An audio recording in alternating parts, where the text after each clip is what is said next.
My mind is set, my grind is set, my heart on ice is cold. I'm only here to even a score. Whoa. My mind is set, my grind is set, my heart on ice is cold. We're down right now, but did it before. Whoa. See from here we going up. Made the call, I shown up. Now the game is on up. Say my name is blown up. We up, we up, we up, we up, we up, we up, we up, we up. See from here we going up. Made the call, I shown up. Now the game is on up. Say my name is blown up. We up, we up, we up, we up, we up, we up, we up, we up.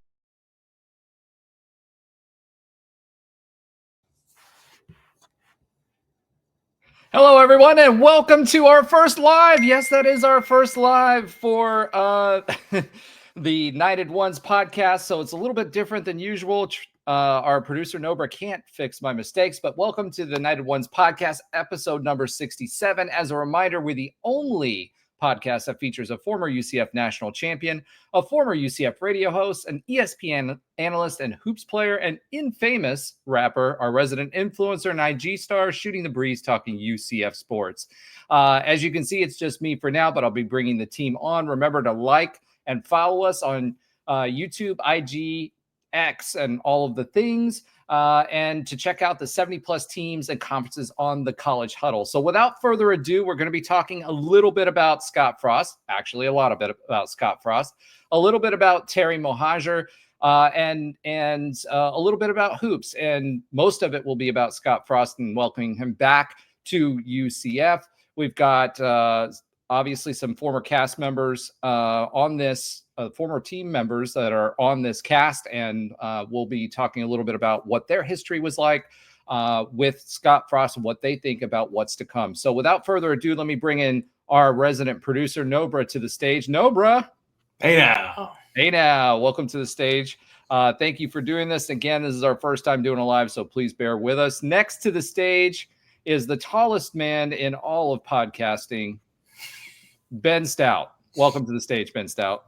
What's up? What's up? I got my UCF like a long sleeve little hoodie thing. You know, I'm feeling the cold front. Scottfrost is back, baby. Let's go. Right. Frost warning. Next to the stage, our IG aficionado, Alan. Welcome back. Hey, what's going on? Glad to have you back, dude. Are you excited? I'm very excited. All right, let's dig into it. A very special guest who is part of our history and someone who joins us occasionally when he can. Andrew Fagley, welcome back to the stage. Hey, how you guys doing? Thank you very much for having me. I appreciate it. All right. Last but not least, and always last, Josh Lazar. Throw last year into an open fire. Oh my goodness. Scottfrost's here to fix it so. Knights rejoice and sing like a choir. And Roger, let's get on with the show. Thank you. I appreciate that permission. Oh, wow. Yeah. Tre Neal will be joining us here shortly as well. He just checked in. He is coming to us live from Spain. He's so excited about talking about Scottfrost. And unfortunately, their Wi-Fi is slower than it is here in the United States. So he will be here shortly. I want to thank everybody for joining us tonight. This, like I said, this is new for us. You can comment. Nobra, our producer, will be monitoring the live stream. So any comments, questions, concerns, thoughts, anything like that, Nobra will be fielding those questions. And he'll also be posting them live on the show, so you can interact with us while we're talking about the big news. So, if you guys watched the show, you know that I wasn't that excited about the possibility of bringing Scottfrost on, right? However, we did bring Frost back for part 2, and I am excited. One of the things I did say was I was going to be excited about what it does for the fan base, and I think by and large, and there he is. There he is. Dude, you missed your opportunity to do the intro. I was totally unprepared. These poor viewers are watching us. But Tre Neal, former UCF player in that 2017 team, someone who has been with UCF, a Scottfrost-led UCF, and a Scottfrost-led Nebraska team So we're going to be leaning on him to talk about what it really was like. Scottfrost, in his interview yesterday when he was answering the Q&A, talked about what it was really like for the guys to build the culture. So I'd love for you to talk about that, how you experienced him as a coach, what you see for the future, and how excited you are about bringing Scottfrost back. So Tre, why don't we start there and start with you? What does this feel like bringing Scottfrost back to UCF, other than the fact that you want sideline passes? Mike's Oh, Yeah. come on. And his mic's not working. Come on. Come They don't on, have Trey. working mics in Spain? Oh, you. Look at it. Boo. Yeah, here he is. That's because you Oh, work okay, for I'm- LA. There you go. You gotta get yourself off Yeah, mute, act buddy. like a professional, Tre. this is awesome. Man, We're going live, baby. I just right. excited. But no, it was outside of the sideline passes, obviously. I'm just excited just because I know what it can be. Will it happen? I don't know. You know, it's a whole different ball game he's going into than the first time. But I'm just excited because, one, that's my guy. I mean, that's a lot, as you saw by the outpour, that's a lot of, like, what he did for us is bigger than the wins and losses. Like, he made us enjoy playing football again. He made us enjoy just being around the facilities all the time. You know, like, that's something that, especially I'm sure nowadays, is such business oriented. We're in such rigorous schedules. Just being able to go to your coach and have fun. I mean, like you said, the guy used to go after practice and go play pickup basketball. And those guys would talk about, you know, like they would be happy playing pickup basketball. He'd go play practice with us. You know, the things like that is just stuff you don't see.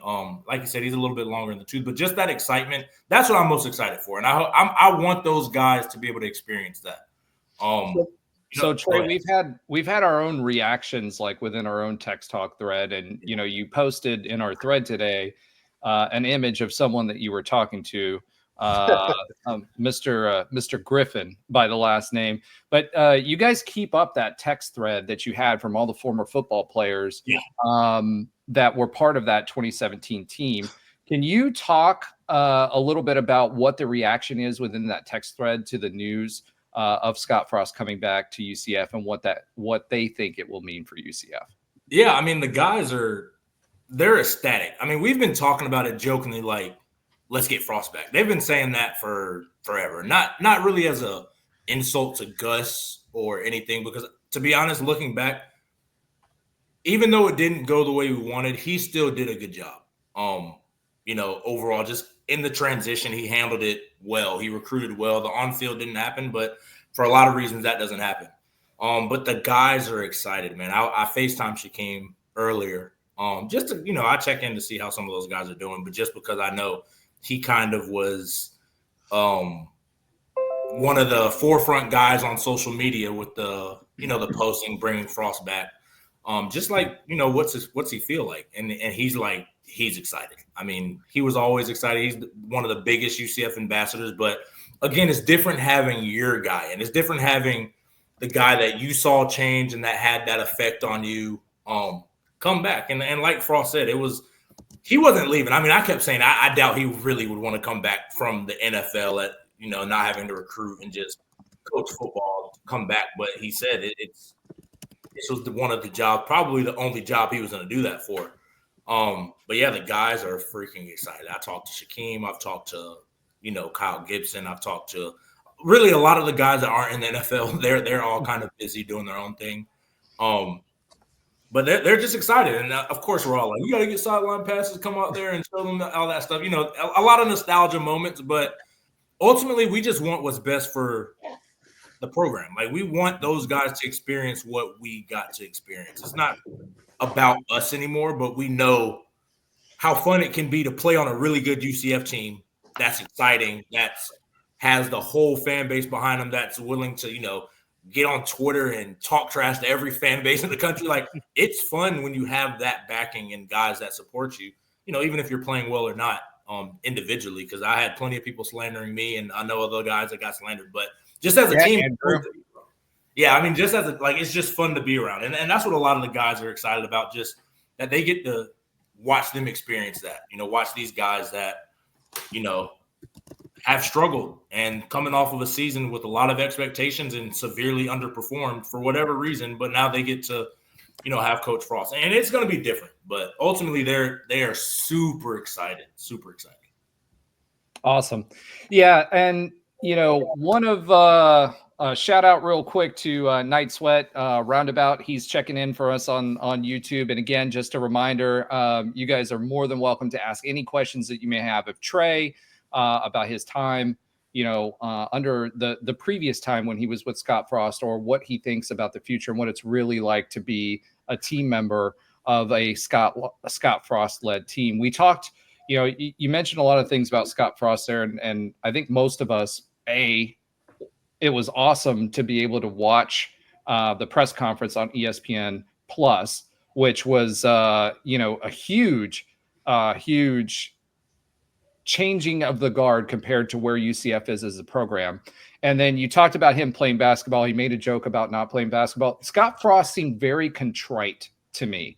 We're used to the swagger. We're used to, that in-your-face nature. I know there were many times in 2017 that I watched Scott Frost be pulled off the field yelling at refs, and I wanted that. I wanted that. I want that energy.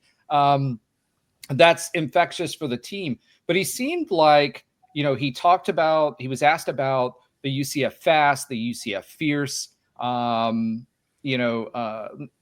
modern interpretation of that. And I think he kind of walked that back. He walked expectations back a little bit, but he was very contrite. He was very, reserved with how he came out about what he was promising, what he had done, what you expected to see. What was your thought on that version of Scott Frost? And Andrew, I actually want to get some feedback from you on this too, because in our Nightline days, I didn't have a gray beard, but also you had a lot of interactions with Scott, and I'd like to see this version of Scott that we saw in the Q&A versus the Scott Frost we saw the last time around, and how you think that's going to translate. Go ahead, Andrew. Okay, so I didn't know who was going, because you were talking to him and then talking to me. Anyway, so one of the biggest things to me is that Scott Frost has matured. Time has passed. He looks older. He acts older. He acts a little bit wiser. I think one of the big things with Scott Frost was the off the field stuff that happened more, and I think I said this in our chat. When you go through the things that he went through, alcohol, wife, all that kind of stuff, you mature, and it changes you. You're a different person after that. You look at life a little bit differently. He actually, the quote that he had, what was it, like, they forget to tell you on the way up to stop when you're happy. Yeah.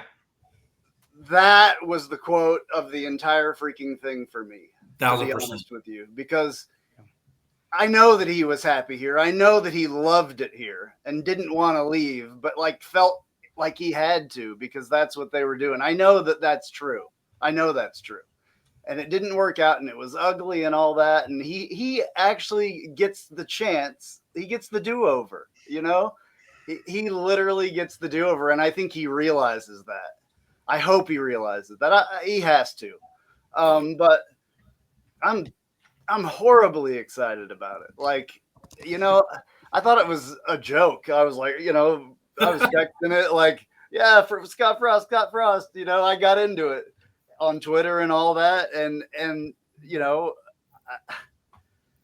I didn't think it was going to happen until it started happening. And then I was like, whoa, this is actually happening.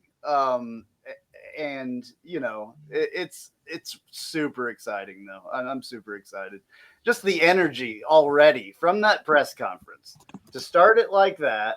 It was done well. Terry was good. The whole thing is starting so great. And he, at least he said, the thing about we're not going to go undefeated next year, kind of tongue in cheek, but the UCF fans, and I'm hard on the UCF fans sometimes, but the UCF fans need to understand that. Like, it's not going to happen overnight. It's going to take time, especially the way that college football is now with the NIL, the transfer portal, all that stuff. But he wants to build it old school. So that's exciting as well. He wants to try to go old school if he can and keep guys here, recruit guys that want to play here and not just for money. So Tre, what was your, from your standpoint, the old Scott versus this version of Scottfrost that we saw? What does that feel like? How do you think that's going to translate with the team and the direction of what they're going to take? And we've actually got another comment from Dustingham Scorp that I will bring up here shortly as well. But I'd like to start there. What did you see from Scottfrost? You were with this guy day in and day out. He's the guy who was running the offense in practice at times. He always seemed so full of like confidence and brimming with that energy. What did you take out of the version of Scottfrost you saw? You lived and breathed with this guy during football season. So tell me what you saw out of Scottfrost at that presser. Yeah, I mean, it looks like kind of like what Andrew said, just a guy who I think he understands that he's lucky to be able to come back to a place that he probably I said jokingly like go get Scottfrost, but that was like you weren't joking. You were 100% on board with of course I was 100% on board. But like I didn't think that was a realistic option. I didn't think just everything would align to where like I said I don't think Terry's going to do it because he doesn't want to come off as like just a guy copying Danny White. There's a lot of egos with just the business of football. I mean, it goes from just stubbornness to dying on terrible hit. Like, there's a lot of it. So I didn't think he was truthfully going to do it. So props to him for doing it. But Frost looks like a guy, like I said, who appreciates that he's getting a second shot at such a great university that he appreciates. I mean, you guys alluded to it. He didn't want to leave the first time. He felt, like Roundabout said, he felt compelled to go with the hometown feel. Like that was the only place he was going to leave UCF for, was to go home with his dad, his parents, and just go back. You were there during that time, Tre. Yeah. Did he share any of that with the team? With the guys at Nebraska? Well, with you guys when he was leaving, like no, I mean it's just he was professional about it. He didn't really say like I don't want to leave, but I have to leave. It was never like that direct, but you could tell because he didn't know how to tell us why. Now, the older guys knew why. The younger guys are like, well, if you don't want to leave, why are you leaving? Why are you leaving? We understood he's going back home. Like, were you the only player that went with him? It was me and Noah Vedral. That's right. So this is something I wanted to ask you earlier. I just didn't want to interrupt, and I'm sorry to interrupt this time, but it fits exactly with what we're talking about, what you were just saying there. What changed with him when he got? Did something change with him when he got to Nebraska? Did it feel different with him? I mean, you knew him probably as a coach better than anybody did. Yeah, I mean, when we, like I said, I think. I've always said that, and he said it too, the AAC is different than, the Big Ten. And even now the Big 12, like it is a different level, a couple of levels higher than what you're dealing with. And not just the players, because I always told people, player for player, UCF was probably more talented than Nebraska from top to bottom of the roster. But the coaching mismatch is the X factor, in my opinion. Now, there could be a lot of different. It's the coaching and the trenches. Like that's truthfully the trenches definitely because Big 12 guys are a lot bigger than. Oh yeah, and Big 12 guys are bigger than the AAC, and Big 10 guys are 2 times bigger than the guys in the Big 12. So like exactly, so kind of navigating that jump, I think, is what the downfall, in my opinion, was. Now, I think also the player buy-in, like, did he seem to show like stress though, like that it stressed him out, that it was like the spotlight was too big on him? I don't think I don't know if I think we've talked about this back in the day, but it's different. I don't think the spotlight on Frost was ever too big. I think it's one of those things where, like, because the record in the one-score games was atrocious, whereas at UCF, I mean, we closed, it seemed like every one-score game, like, right, yeah. I think it's one of those things where it compiled and it starts to compound, and it's just like I saw him in those games. It wasn't always his fault. It was our fault. Like, we didn't execute late, and we would make a mistake late, but, with great responsibility comes the issues that come with it. You get all the glory when you win, like he did, but you also get all the fault when you lose. So that's just what I think personally, and it just compounded. And then in this kind of thing, you never want to blame the kids. That's just how it is. It's not the pros. It's like these guys. It should be the coach's fault. I mean, most of the time in college, it's the coach's fault. Truthfully, like I said, Coach Frost is, I mean, you know how much he means to me for that. Yeah. He opened the door to have the culture at UCF. I think it was the guys that embraced it, and we was that same culture at Nebraska though, or not? Because it didn't seem like it. To me, the guys didn't buy in, and that was even when I was there. It's like it's a struggle. It's Coach Frost is trying to help you, but like if you don't want to buy in, it's hard to make everybody buy in, and then guys are just starting to lone wolf. We kind of did that. You have players that are hungry for that culture. Like they're looking for it, and they're looking to carry through that culture. And I'm sure that you had dudes in 2016 and then carried it out throughout 2017 that just were able to like be that extension of the coach, right? And really bring that home. And you're right. If guys aren't responding to it early enough, like all of a sudden that what the coach is trying to say can become like a little bit of fall on deaf ears or become a brick wall because the players aren't stepping up to carry through that leadership. Exactly. And it's one of those things where like at Nebraska, and I love my time in Nebraska. It was freaking awesome. Like just experiencing that, and the fans, the people I met, everything, top-notch people, facility, all of that. The winter, though, was it really worth it? No, it was cold. That was some of the coldest I've ever been. Yeah. But, like, I tell people the difference because this is the question I always get. Like, what was different? And I'm just like, when we were at UCF, and I tell Roger this all the time, when we were 0-12, nobody was at our games. Like, it was the guys who either – you have nothing to do, and it's just cheap tickets you can buy, or you were, or for all of them. Yeah, exactly. But you and Roger, like, y'all were like the true loyal fans. I talked to like this is how me and Roger really met and kind of hit it off. Was after those games, I talked to him. Like he'd be like, what's going on, blah blah blah, and we talk like X's and O's because really there was nobody there. And people, after the games, everybody kind of huddles around the locker room. 2015, there was nobody except some significant other. My wife, some of those games she didn't even show up for. Like, I don't blame her. I was there at a lot of those, though. I always stood over there. Is there any truth that your wife was the girl that was dancing in the stand with the sign doing the jig? No, that was her. She's way too. She would be way too embarrassed to do that.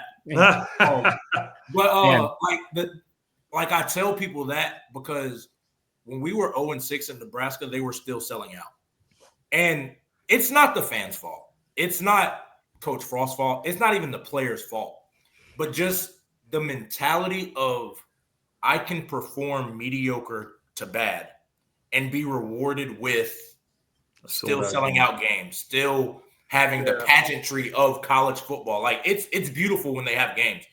Like that place is packed every game. I mean, every game.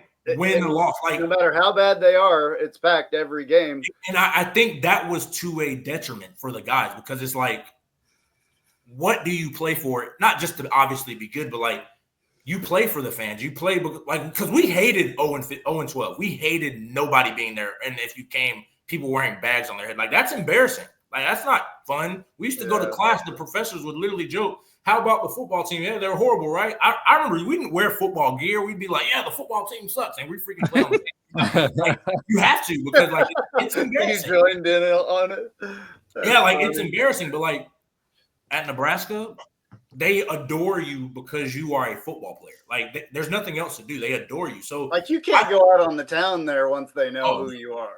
Yeah, like, and we were losing, and people would come up, "Hey, you play blah blah. Can you sign this? Take a picture." Like it's a different level, and I think that kind of gets to the player's head as there's no punishment for losing. Like there's no negative to losing besides, okay, we lost, but everybody still loves us. They tell us good job all the time. No, that's not real life. Like at least to me, that's how I felt about it. Shoot, when we were horrible, those guys used to go on Twitter and say, "You guys suck," blah blah blah blah. Like like that's the reality of playing college football. So that was the difference to me. And I think that's where it kind of with Frost, when the players don't buy in, you're leading a ship that is going to sink. Like because the coach can only do so much. He can put you in the best positions. He can do this, but if the guys don't buy in, if the guys are out there, lone wolfing it and doing whatever they want and costing the team, you're going to lose, and ultimately you're going to get fired. But so that's what I think the difference is to me from UCF. Do you think that he can create that culture here? I mean, is that do you think that that's recreatable? I don't think it's recreatable in the sense of. Well, Trey, hold on before you answer that, because that's actually where I was going to go with that too. Because like the question I have is more. Part of Frost's allure was that we came from, and you were on that team too, the 0-15 team, like you were talking, or 0-12. Not 0-15. Hey, don't add 3. That was a long time ago. That was 0-17, Roger. Yeah, exactly. Yeah. So you're not that old, but the O'Leary team that was, that lost every single game, and largely most of the players on that 2016 team, with the exception of like Mackenzie Milton, etc. A lot of the allure with Frost was he was able to take that 0-12 team and turn it around that quickly. The question is, obviously, we're not in as bad a situation as what we were then. Correct. Obviously, we have the advantages of power being in the power conference now. But what things do you think that he can pull that he did at that time that he can pull into turning this team and to your point about the culture and all of those things around to help this team grow and be successful more quickly? Yeah, I mean, the reason I said, like, when Andrew asked, I don't think he can recreate it, because I think the guys are different. I attribute the culture to the guys. Roger, you always talk about it.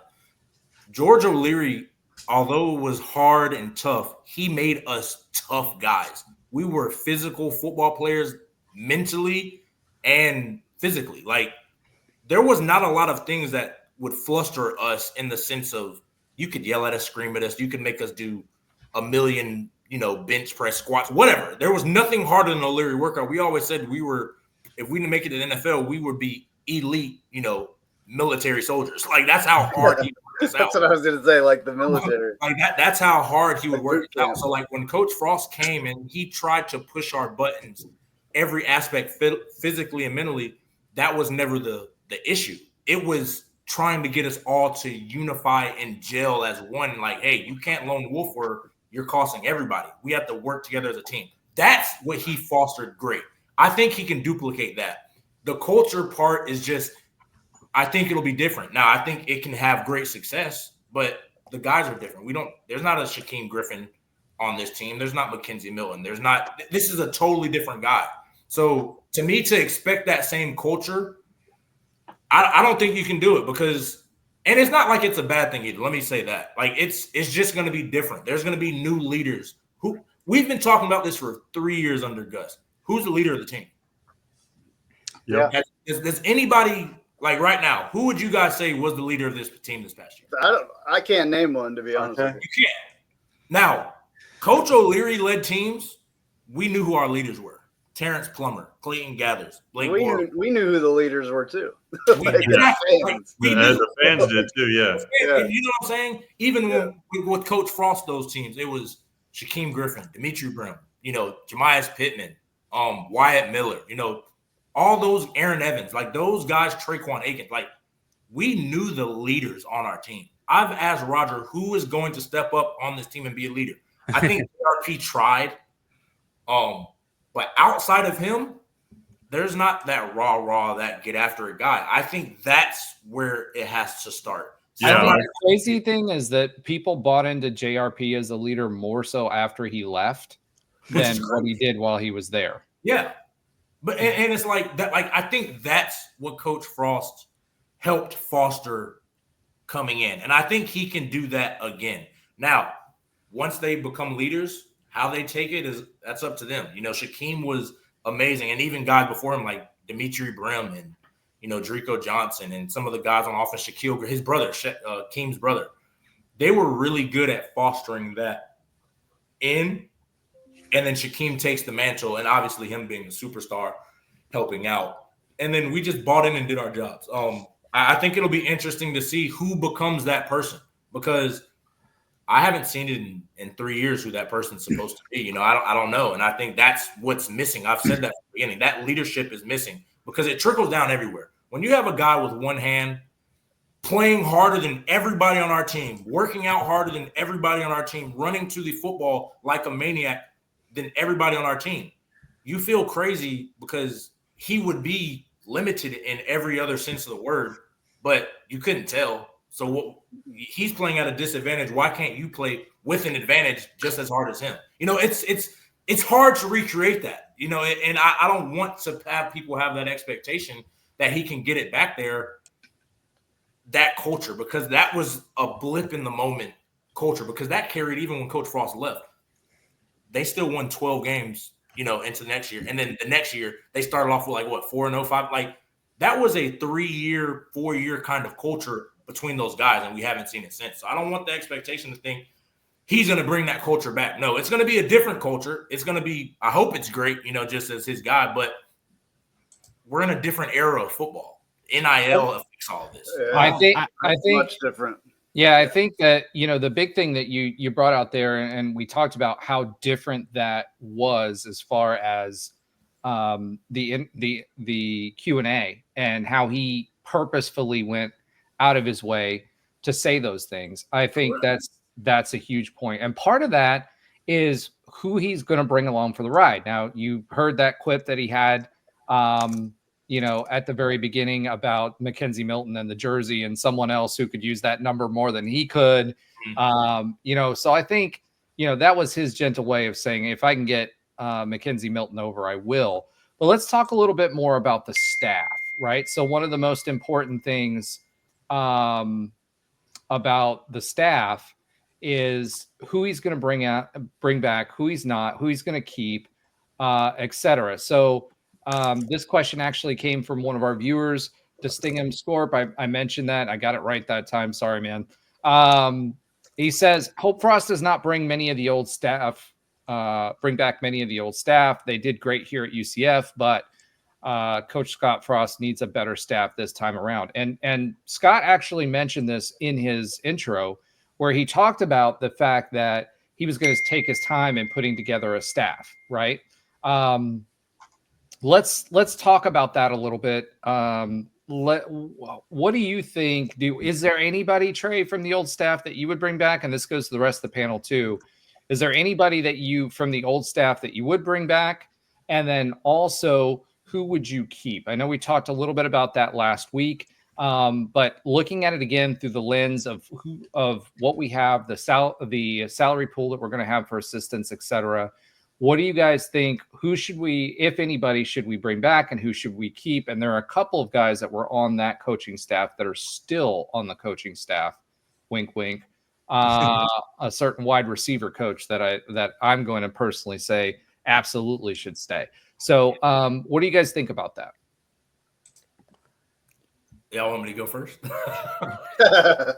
Yeah, go ahead. I mean, to be honest, I haven't talked to anybody. I have no idea who he's going to keep. I mean, when I look back how we did it, it's almost 10 years ago. He kept Coach Beck, obviously, and then Coach Fish from Coach O'Leary's staff. I remember he asked us as players, because he met with everybody. He said, do you like, your position coach right now? Now, I don't know what anybody else said. I'm just going to try to understand the situation. I think the guys loved Coach Beck, obviously, and I think we all loved Coach Fish, even though like those are the guys that stayed. So, and I remember I spoke glowingly. I'm like, listen, everything went wrong, but Coach Fish was a guy from Monday through Friday. He was helping us work. He grinded out the tape, even when we were losing and guys were checking out. He never did. He felt like there was a job to finish. And he was a player's coach, and I think those are the guys that Frost kept. So I think he's going to have those conversations with the players. I think any smart coach would do that. I think there's a vetting that they do that, they have guys, obviously, that he has in mind, I'm sure. But he's going to meet with the coaches and he's going to meet with the guys because you want to know what kind of guys the players were dealing with and if there could be a diamond in the rough. So I don't want to personally say this person should come, this person should stay, because I don't know the image he's trying to shape it into. He talked about, like you said, Roger, he started off the UC fast and the UC fierce, but I don't think he kind of wants to go into that direction. At least that's how I took it, in that, like, he doesn't want to replicate that. He wants to make something different, organic. Now, with, this 7 years, 8 years of experience since then, you learn a lot more about people just working with them a long time and what they're good at, what they, everything's great when you're winning, as you see. But when you lose, you start to learn more about guys. You start to know, how they feel and what they do in these moments. So I think he's going to put together a staff. I can't tell you exactly who's coming. I know guys I would love to see come back. But I don't know if he's going to bring everybody back. And I don't know if everybody that was here wants to come back either. Some of these guys are in good positions and doing great for themselves, So I don't know. I think it'll be interesting. We'll find out shortly who he starts to bring in. I think Beck is, I don't want to say 100% lock, but like he's like a 99%. He's a 100% lock. Come on, yeah. now. I have a question. Yeah. Trey, do you think he's going to try to bring Travis Fisher back? He was with he was with him everywhere. Everywhere. Yeah. Currently, I would hope so. I'm a big advocate for Coach Fish and what he can do. Just Where's even he at right now? I think it's at Syracuse, if I'm not mistaken. Sorry. Yeah. I'm not like, for what he taught me just to watch football and understand it, like, I'm a guy who's big X's and O's, and he showed me how to watch football as what it is, as a NFL player. Like, this is what you look for. Like, yeah, the X's and O's tell you this, but when you're playing the game, this is what you need to look for. Like, and I feel like that's helped, guys like Richie Grant. That's helped guys like Mike Hughes, Neville Clark, all those guys, when he gets their hands on them, molds them and shapes them to listen, they all are amazing players. So of course I'm an advocate for him because he taught me a lot of what I know about football and how to watch football now. But again, I truly have no idea, who he's going to bring, but I'd love for Coach Fish to be back. And you guys have heard me say it on the group chat, or you see me say it on the group chat. Like, this is the part to me that is like I'm like most anticipating now that Scottfrost is official. It's just like, and it was from the moment that we knew it that this was official, like that he is coming back here to UCF, and the staff that he puts together, I think, is not only just an exciting thing for us to anticipate right now, but it's just as important as hiring the man himself. Who's going to be around him? I do think, Beck. I think Sean Beckton is an absolute lock. He's going to be on this staff. And there's been, even Mark Daniels was saying on the radio, the embrace that those two guys had, like, just so excited to like have him back home, and so.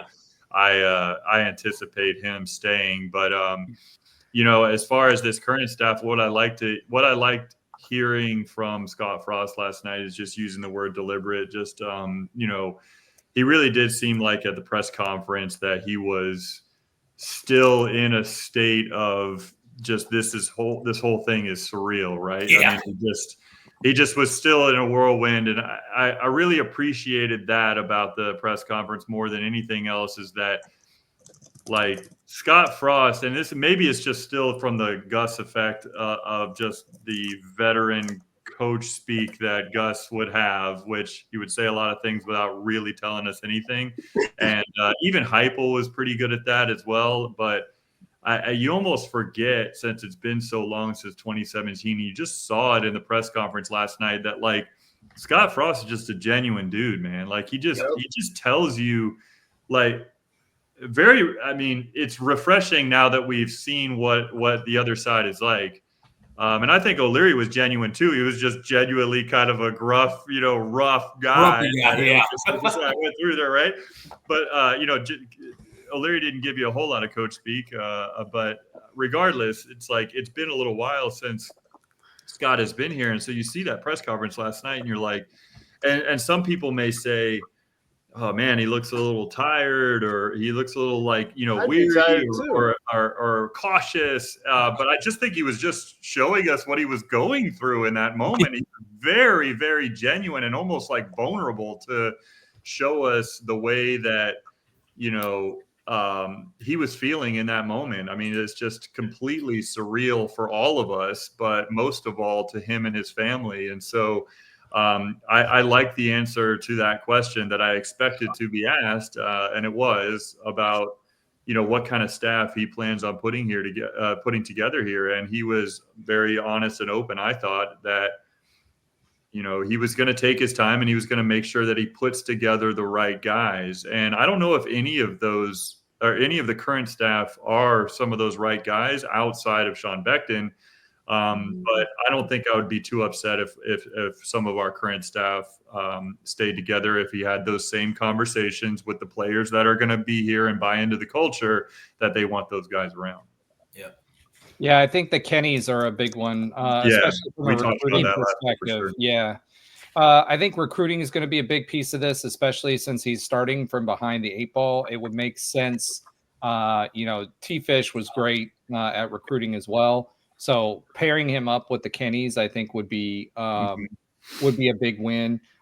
It's going to be interesting to see what coaching staffs are available, because there isn't as much movement this go round as there was on the coaching carousel. Now, obviously, we still aren't through, the postseason for college football, but college football has gotten to the point now where the regular seasons are over for most teams. So there's going to be movement. There's going to be folks. Syracuse, you mentioned, our former head coach, Dino Babers, was demoted there from head coach. And, if he's there with that staff, I could see him being available to make the move, because he went there with Coach Babers to be there with him on the defense. Babers got fired? He got demoted to offensive coordinator at Syracuse. And he was the head coach? Yeah. That's weird. He took I've never heard of that. Job when he was in the running for UCF. He took the job last time. Yeah. And he went to Syracuse. Yeah. He got demoted and he didn't get fired. I've never seen that before. I've never seen that happen either. That's what I'm saying. That's weirder than Mike Gundy taking a massive pay cut to stay on as head coach. That's even stranger. But not the head coach anymore, but you can be the offensive coordinator. That is super strange. Thanks for that, Roger. That's I was waiting for someone to use the close your eyes and imagine line. So thanks, Knights. Yeah, I think so. I don't know if all the details, forgive me if they came out over the last few hours. I know it's a 5-year deal, but I'm not sure what the money is. But what I had heard is that, they took care of Scottfrost, obviously, with, they didn't just, hey, here's, you could take what you can get here. He's not the lowest. I doubt he's going to be the lowest paid, Big 12 coach by any means. Ben, the contract's supposedly $4 million escalating to $5 million. Okay, per year for 5 years. Yeah, they basically gave him the same contract that Gus Malzahn did, and supposedly the buyout is I think it's 75% of the total contract. Yeah. Okay, and well, that's great, and but I believe what was more important as far as what I'm hearing. Obviously, I'm not in the room or anything. I just got to pull from little things that I'm hearing. Is what was really important to Scottfrost, which should be, is what we're talking about right now. What's my pool going to be for my assistant coaches, right? So I think he's, very much in accepting this job, very much intentional about, I have to make sure that I'm going to hire the right staff. And I think probably just as, if not more to him, important than the salary that he was going to be able to get to be head coach he was probably fighting for every dollar there for his assistant coach pool of money and the resources that we need in order to hire the right staff. And so while you could easily assume that was the case, hearing some of the things that I heard on the radio today and just in general since we've made this official kind of gives me even more excitement around who's going to be around Scott during this time. So that's great as well. I can say, like, Coach Frost doesn't care about money. Obviously, he's not obviously going to coach for free. I mean, he's working 18, 20-hour days. He wants to be compensated. He doesn't need the money. Yeah, he does not need the money. He cares about his guys getting money and he getting paid and taking care of them. That's a reason he went to Nebraska. I remember talking to him after he left. He was like, I'm doing this because these guys have earned it. And at the time, why would they were tripling, some of them quadrupling their salary. Like, that's life-changing money. You can't not almost do it. And you get to go home and they said you can bring your entire staff and everybody gets salary increase. That's what he worried about even the first time. It was never how much money can I make going to Nebraska or how much money can I make coming to UCF. I'm not counting the man's pockets, but Coach Frost is fine. He doesn't do this for money. If that was the case, he would have stayed in Oregon for the rest of his life. They were taking care of him there. But he cares about his guy. I mean, that's his whole thing. Is he care? I mean, just like as genuine as you say the press conference is, that's him. There's no fake with Coach Frost. When he left, he was crying. When he's upset, he's upset. He's going to tell you he's upset. When he's happy with you, he's going to give you the biggest hug and tell you how great you are. And he's going to go to bat for you. I think he's mature, like you said, Roger. Like, he's not that fireball that he used to be, but he still has it in him, especially when competition gets going. He does. But I think ultimately he cares about people, which I think that's what we love so much about him, was that he cared so much about us. And he cares about his guys. So I think that was important to him. How much money am I getting to pay for assistants? Because I want to be able to take care of my guys and get the best guys. That's what a gives lot me more confidence. than he had the last time. So Yeah. That's what gives me confidence. And he mentioned that the other night. He said something, it wasn't direct, but it was exactly. He mentioned it. That part of it is what does give me confidence that he can recreate the magic here. And it's not going to be in the same way, of course, but what I have confidence in, and we mentioned he's got to have the players that can carry through that culture, but what we're talking about right now, like everything about like him as a man, it just seems like he's going to be able to find those players, right? He's going to be able to find those people that can carry through that culture that he's trying to now recreate here at UCF.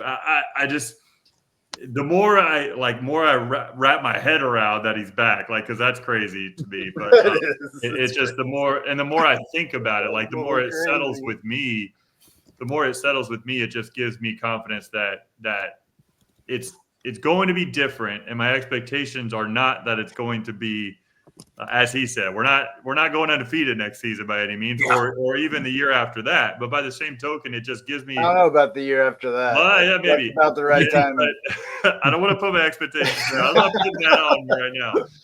But seriously, I just feel like I'm confident that he can learn, not only recreate what he in a different way what he had 7 years ago, but take what he's learned over the past 7 years and apply that to this new version of UCF with this new version of Scott Frost and see how this works and get players that will buy in, that are currently here and want to be, UCF Knights, and those that aren't here or just getting here that want to buy into all of that. Yeah. I have confidence that he can do it. Yeah. I hope it's better, and I had a blast. Like, I hope it's, we talk about the sequel, but like I want it to be the 2.0 version. Like all these different iPhones and Apple upgraded. I want I want an upgraded version from that. And that's high expectations, but I'm not even talking about the wins and losses. I'm just talking about the culture, the excitement. You can't tell me one game when Coach Frost was coaching that you weren't excited to go to the games. You weren't excited to see what we were going to do. I think that's a huge part of it. And I mean, we talk about the past few years, the fan engagement, the student engagement. When you're playing a boring brand of football, you're going to have people walking out. You're going to have people leaving. The only time I remember it, at least the 13-0 year, people were leaving is because we were beating teams so badly. They're like, all right, we can go watch the rest of this. Ready to get to the bar. Yeah, like, let's go celebrate. Otherwise, people stayed to watch all the time. So I think just that excitement is what you want to bring. Now, are there going to be rough patches? Of course. He even talked about it. It wasn't easy the first year. Shoot, it wasn't even easy the year we went undefeated. There was so much going on from January 1st of that year all the way till the Peach Bowl. I mean, even through it. And we've talked about it. Like, it's not we were just showing up to work and everybody was all happy. No, there were a lot of trials. There were a lot of issues we had to work out. But again, that culture that Coach Frost fostered, it helps in those rough moments. It helps, when you're at odds with your team and there's a situation you have to deal with. It helps that your coach has your back no matter what you do. And I think that's what, when we talk about culture, that's what we want Coach Frost to bring back. And like you said, ultimately it's going to be on the guys. If the guys don't buy in, it's not going to work. And that's where I give Gus grace. I think the guys checked out. Alan's talked about it a little bit. I know they won't. Nobody will ever say they will. But when it's like you said, Ben, when it starts to fall on deaf ears, it's hard to bring it back. It is. It's hard to get those guys back in and have the want to. So I hope Coach Frost can bring that back. I hope there's guys on the team, that want to bring it back to that and make it better. They have so much better facilities. They have much more access. Well, they have more money. They're getting paid. Why not make it fun and enjoy it? So I hope that's what. Well, I think beyond that too, though, Trey, to kind of not to belabor your point, but the guys that are here are the guys that stayed in spite of all that and having the ability to go to the portal, that had the ability to transfer schools without having to sit out a year, that had all of those things, and still before they knew who the coach was going to be officially, they stayed. So I think we'll see who stays and who doesn't, right? But True. Especially I'm sorry. Sorry to interrupt. That's how I talk. I'm sorry. I just have a thought, and if I don't get it out, so now I forgot it. But I have a question. No, we have to give it up. I wanted to say we have to give it up for those guys that signed their intent the other day, that signed on National Signing Day, not knowing who it was, just going basically on Terrymohajir's word. It sounds like, there's no way I'm just speaking bluntly. There's no way I would have signed to a school and not know who my head coach is. No, I don't care. I mean, it's crazy. It's crazy, Alabama, but those guys, Alabama, I don't. Those guys, props to them, and those guys will be leaders from the start. Yeah. I think. Yeah, I mean, they have the best chance, and the guys that stay, so. And those are also the guys, that I think, from a portal perspective, today was the day that everybody could go into the portal officially. So how many of our guys went in? Not all of them that said that we're going to. Nigel Kelly, for example, he was supposed to. Rumor is that he went ahead and signed, and it's been confirmed by Brandon that he went ahead and signed Brandon Hellwig, ucfsports.com. Let me give him a plug real quick. If you want to be plugged into always give us what? Always. Always with Brandon. If he's the guy, he's the guy that always gets the first question at the press conference. And, or should. Although he didn't the other night. He didn't. Yeah, that was kind of weird. Bothered a Jamie lot of say he people. got the first. Rookie mistakes. But either way, you guys should go check him out and his website, ucfsports.com. We've all been Dungeon members for a long time. So shout out to those guys. Also, And when it comes to the portal, one of the things Scottfrost said that he was going to, you mentioned it earlier about the high school guys and getting those guys and making sure they're getting paid. It'll be really, really interesting to see what he drags in from the portal as he puts his staff together and how quickly he can do it, because he's got a very short period of time to do that as well.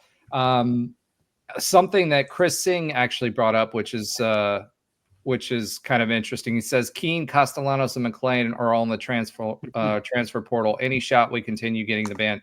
No. Keene, not any of them. Yeah, Keene cannot run the football effectively. Not effectively. He could get out of spots when he needed to, but he wasn't as mobile a quarterback as you're going to need. Castellanos isn't consistent enough, I think, throwing the ball, so I don't think he's coming back. And McLean, unfortunately, he's on his third stop for a reason. Timmy, no. It'll be four. Yeah, I think he's still running back out of the end zone. Did he play anywhere? That pass. No, he went to Arkansas State and he didn't play. Well, he did. Arkansas State, he didn't play?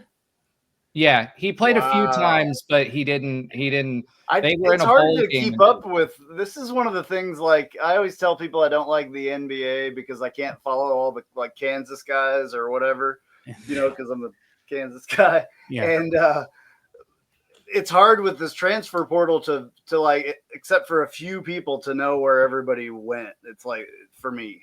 Especially when they're on they go like to their second stop after UCF as well. So right, yeah. And then you're like, I saw that that these guys are in the portal, and it's like, man, how many schools are you going to? I mean, hold on. He went 14 for 21 for 163 yards. You're going to tell me he played? Come on. Yes, he didn't play. Thank you. He didn't play. He played a little bit. As I said, he played in a few games, but he didn't play in the bowl game, right? So that tells you everything you need to know about McLean. So, Chris, to your point, I don't think any of those three. What's going to be more interesting, and it brings up another point, is where does this leave Risk? Risk did decide to stay. There was all of the noise that we've had around quarterbacks for the past few years with Gus Malzahn. Risk hits the field, shows some signs of life. And now he's in a situation where Gus Malzahn leaves, who, by all accounts, I don't think wanted him to be the guy because he's not the type of quarterback that he likes. And now he's falling into, the situation with Scottfrost. And I don't know, because we don't know from an offensive system perspective what tweaks he's going to make now that he's had that Nebraska. The other thing someone brought up is with Scottfrost coming from the NFL, and Sean McVay saying that he started sprinkling in some of his concepts into the Chargers offense this year, right? A Chargers team that has Rams, excuse me. I don't know why I said Chargers. The Rams offense because of the Chiefs. They're both in LA. It's understood. Yeah, those guys over there. But Sean McVay started using some of his concepts, right? The way that they play offense is different than the style that we're used to at UCF football, right? So the question is going to be, you're going to see some Sean McVay. I guarantee you're going to see some. But like from a quarterback perspective, though, does Risk fit into that mold, or do we? Does he go out and get someone? I have my own thoughts, but I want to hear yours. He's going to go get somebody without question. Like, he's going to get his guy. I mean, there's no doubt in my mind that he's going to go get his guy. I don't think Risk is the type of guy that he's going to want. I just don't, unfortunately, because I like him. But, yeah, I like him too. I think he's, he's the kind of kid that wants to go out there and win. He's the kind of kid who puts in the hard work. So, he might be that backup guy for you, but it's going to be really interesting. You never know. I don't know. I think he's got potential to be his guy. I'm not. There's certainly no comparison to the main guy, obviously, that wore that number when he was here with Frost. I mean, no comparison there at all. I'm just saying that Risk he shows a little bit of that mentality and that swagger that seems like his game and his and just maybe his mental side like could respond well to a Scottfrost system. I mean, I have no doubt that he's going to eventually, like Scottfrost is going to eventually find his quarterback, and I'm not saying that's going to be Dylan Risk, but I wouldn't be surprised if he's the main guy next year, and we might see some flashes of him having a lot of potential to run Scottfrost's offense. I mean, he seems to have some of the capability to, both mentally and physically. I think that's the first thing you do, though. Like with most coaches, like that's one of their first, especially with Frost's offense. He's got to have somebody that can really, really like know the playbook and really know what's going on. So I don't know. Dylan Risk sometimes was lost out there as well, and I know he's a young guy, but I just don't know if he's. I don't know if he has like the. I don't want to say. I don't know. He seemed to be at least like as he far was as better than the other guys. Josh I mean, talked about it. obviously, Like he seemed to be a very hard worker, like somebody willing to put in the work, and he certainly knew the play. It's a low bar, but he knew the playbook better than any of the other quarterbacks that were in our system. Well, let's say this about that too. I mean, you know, Mackenzie Milton was very adamant about the influence that Mario Verduzco had on him. Yeah, obviously, Scottfrost did as well, but Mario Verduzco was a big part of who Mackenzie Milton became as far as throwing arm angles, all that kind of stuff, right? So the question is, you know, when we're talking about bringing back coaching staffs, is Mario a guy that you would bring back? Because Mackenzie Milton, by the way, is the guy that we were talking about for QB coach, right? So, you know, I just, when it comes to Risk, I don't think he's going to be the guy long term. I mean, you got Noah Vedral, those guys that were coming in. I think that's still the type of quarterback that Frost wants to run. But I don't know. I mean, do you bring Mario back as QB coach or like an analyst or something so that KZ can be the QB coach, etc.? See, I think there's a couple things. One, I'm pretty sure, and shout out to the Sons of UCF, another podcast that some of you might listen to. There's a good clip of Mario saying that he hasn't talked to Scottfrost in many years. So I feel like that's probably a no. But I want to go back 1 second. I think you're underestimating Risk. Again, this probably. Is I mean, I probably am. Well, here's the reason. Everybody else, I'm reading the comments over here. So. reason one: the only person other than Caden Kittler and Paul Roublet in the spring practice that I saw standing there later and practicing was Dylan Risk. He was throwing balls when everyone else is already in cold tubs, and he was doing it over and over again. And that's why allegedly some people thought he might be better than the rest and should have been starting from, I guess that was something that allegedly happened. So you could see some of that proof in the pudding. If you gave him first team reps all year, I feel like we might be at a bowl game, and it's. Well, we would have been much better off than KJ, obviously. So we would have won the Florida game for sure. I think. I mean, we proved that with Queen. We proved that with Keene last year. Yeah. So extrapolate that. So this, you know, he has the drive and desire. The things that I feel like made KZ great and Coach Frost great. Even in 2016, while we're learning, he has that inherently. And if you're talking about bringing guys who buy in, who desire and exude culture, you could see that in him, and he wasn't given the chance. So that's 2. I won't go to 3. But I feel like at minimum, like worst case scenario, he's running scout team amazingly. Best case scenario, he's definitely in it for 1 and or 2, unless Raiola comes in here or something like that. But I feel like there will be someone brought in, and we're also assuming Ja'Cory Brown isn't going to learn how to throw the ball accurately, right? Yeah. Like, man, if he could, well, it's the thing. Yes, exactly. He can't throw the ball. He just can't throw the ball. Yet. I don't know. He can run like crazy, but look at who every once in a while he can do it. But I said here even like 6-7 weeks ago, we have the next QB on our roster. I didn't think Gus was going to be gone, but I still think the same thing. The next QB can be currently here, and it might be was it EJ might come out of the port. I don't know if he actually went in officially, but that could be a possibility too. So I really think that risk has more potential than I think people are giving him credit for, and you also all might be right too.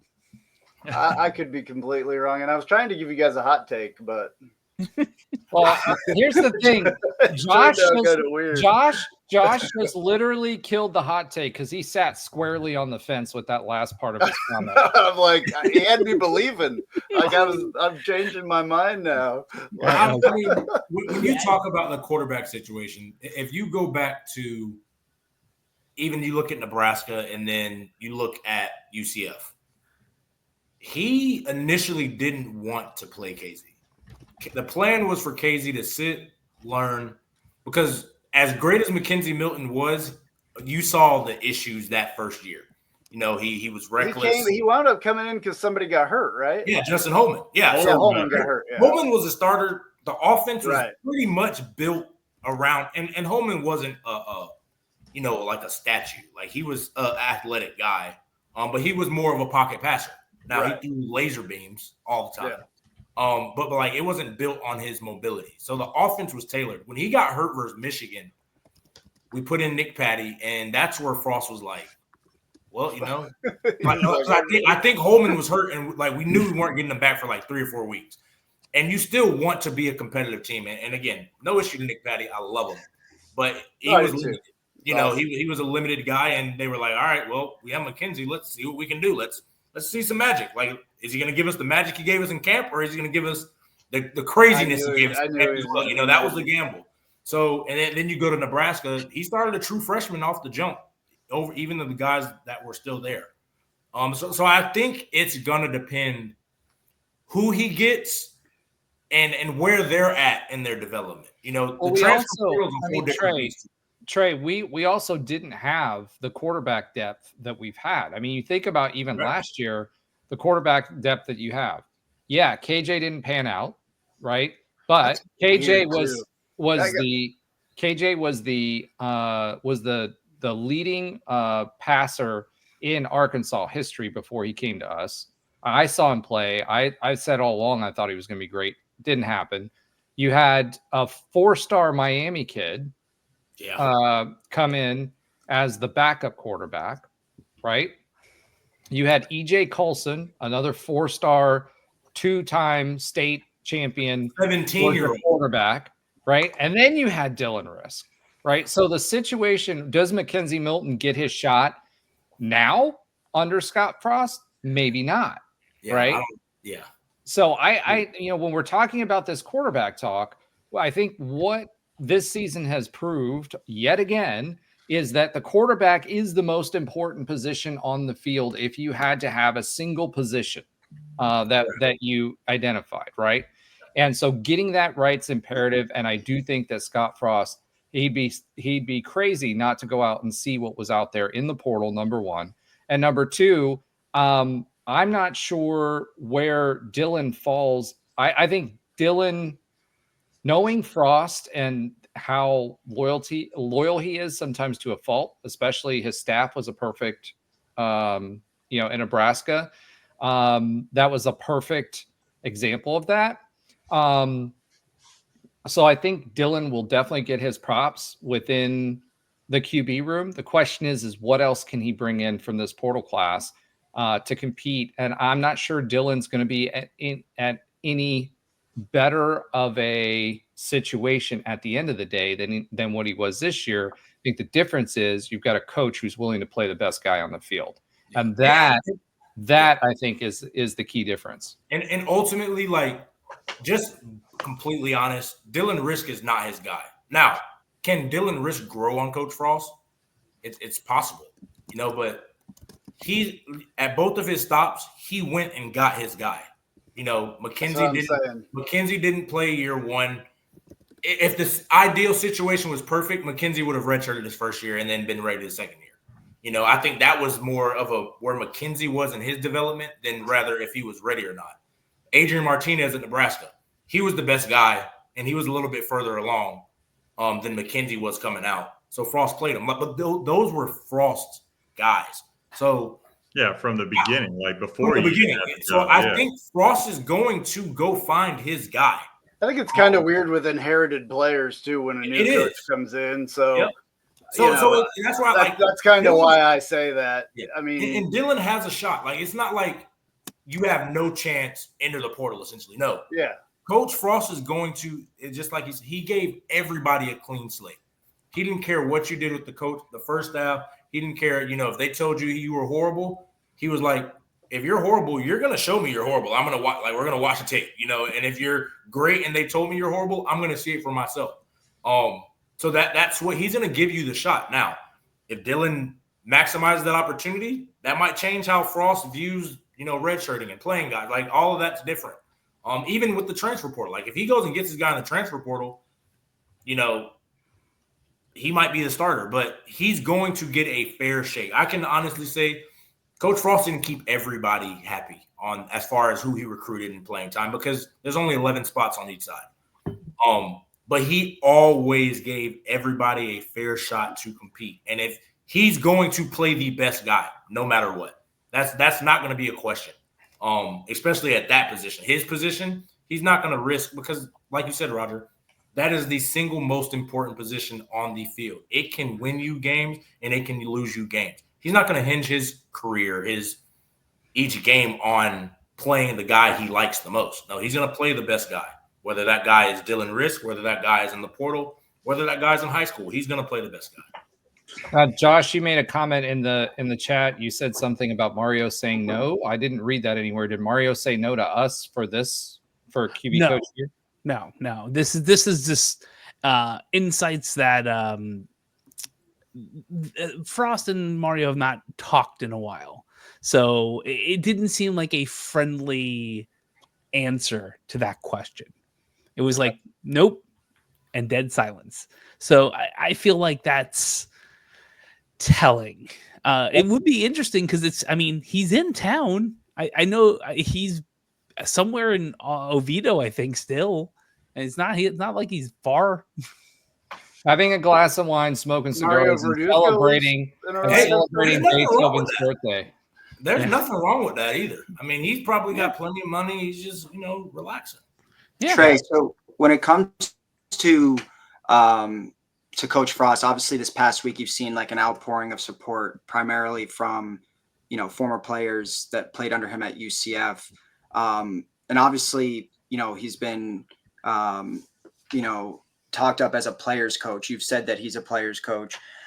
I wonder I know there's a lot of reasons for the failure at Nebraska. It's not just any one thing, but was that same kind of love that all the UCF players have had for them? Was that not the case at Nebraska with like the players he recruited there? Or, maybe it was just because they were losing so much. And on the flip side, would you maybe have not have thought of him so fondly if the winning didn't happen? Or was that kind of same vibe there? Because you're seeing it all at UCF. So and I know there's a lot of reasons that he failed in Nebraska, but I wonder what, if that same kind of love was there in Nebraska from the players. Yeah, I mean, it's hard because those guys at UCF, of course, we all loved them. I think those guys, at least my 1 year there, they loved Coach Frost, because they were coming off of the same situation. I don't know if you guys remember, like when Coach Frost was kind of getting elite, all the Nebraska guys were like super excited, like, holy smokes, we got Coach. I remember. Dude, they showed up to our games. Yeah, like they were excited.